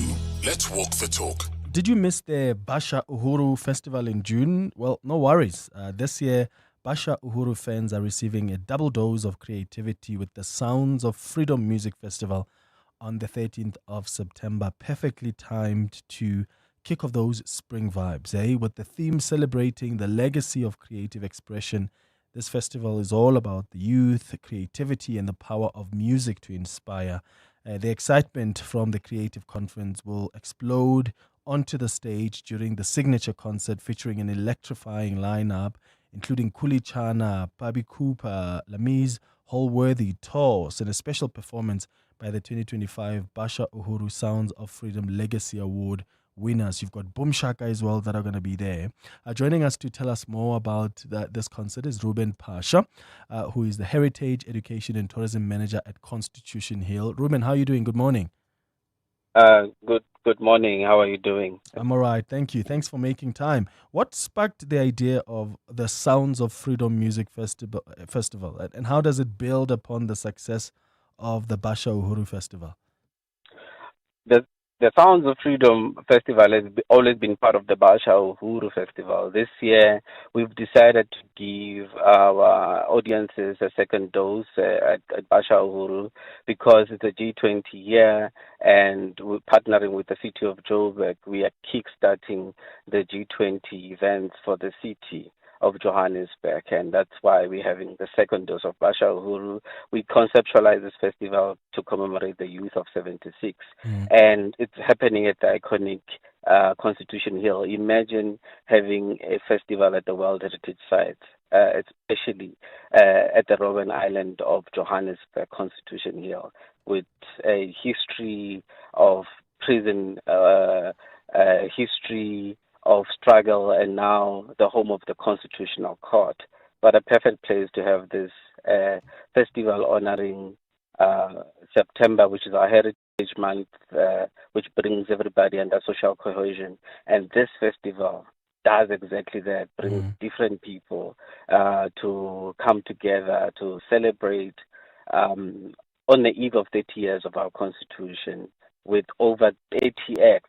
Amazing lineup, and for tickets of just only 350 rand with the likes of me, Kandeni, Manana, Kid Funk, people we've just mentioned at Constitution Hill with secure parking. There's no reason why not to just hit spring with this amazing festival. Mm-hmm. So the theme, celebrating the legacy of creative expression, What's the significance there? What do you want people to walk away with who are gonna come at this festival? I mean, we are a country that we know that came out of a very difficult past, and music and art has always been a part of the transformation. It played a role in getting us where we are, from activism, people using music to inspire people to fight on for the freedom that we have, like from Bo Aluta Kontulu, Kabo Mama Maria Makeba. So we are celebrating the legacy of creative expression. And now you remember the days of Boom Shaka when they came in. I mean, we're just a new democracy, but it gave us soul, it gave us inspiration. So we remember them, and then we give them an honorary award. And we are hoping that the young artists today will pick up the baton from them and not just sing, not just perform, not just act, but also involve activism in their art. So that's what we're celebrating, and we're bringing them back, and we're bringing new acts up. We're bringing the likes of Kulichana, who've already started, picked up the baton, and then we're bringing the likes of Pavi Cooper and the Manana, especially for the Joburg sceners, if you like the Joburg scene, yeah. Yeah, and of course, music and fashion are coming together at this festival to celebrate youth culture, to celebrate that creative expression. How does fashion contribute to the festival's overall atmosphere and identity? It's going to be interwoven into the festival. So we have a big fashion designers coming through. The festival creates market access for the creatives who are in fashion design, crafts, and that's why I have what we call the Gauteng Created Makers Market integrated in the festival. And Sophie Ndaba comes through to curate the festival scene integrated into the festival. Because it's creative expression, we encourage people to come to Basha Uhuru with their creative outfits, and you will see the artist on stage performing.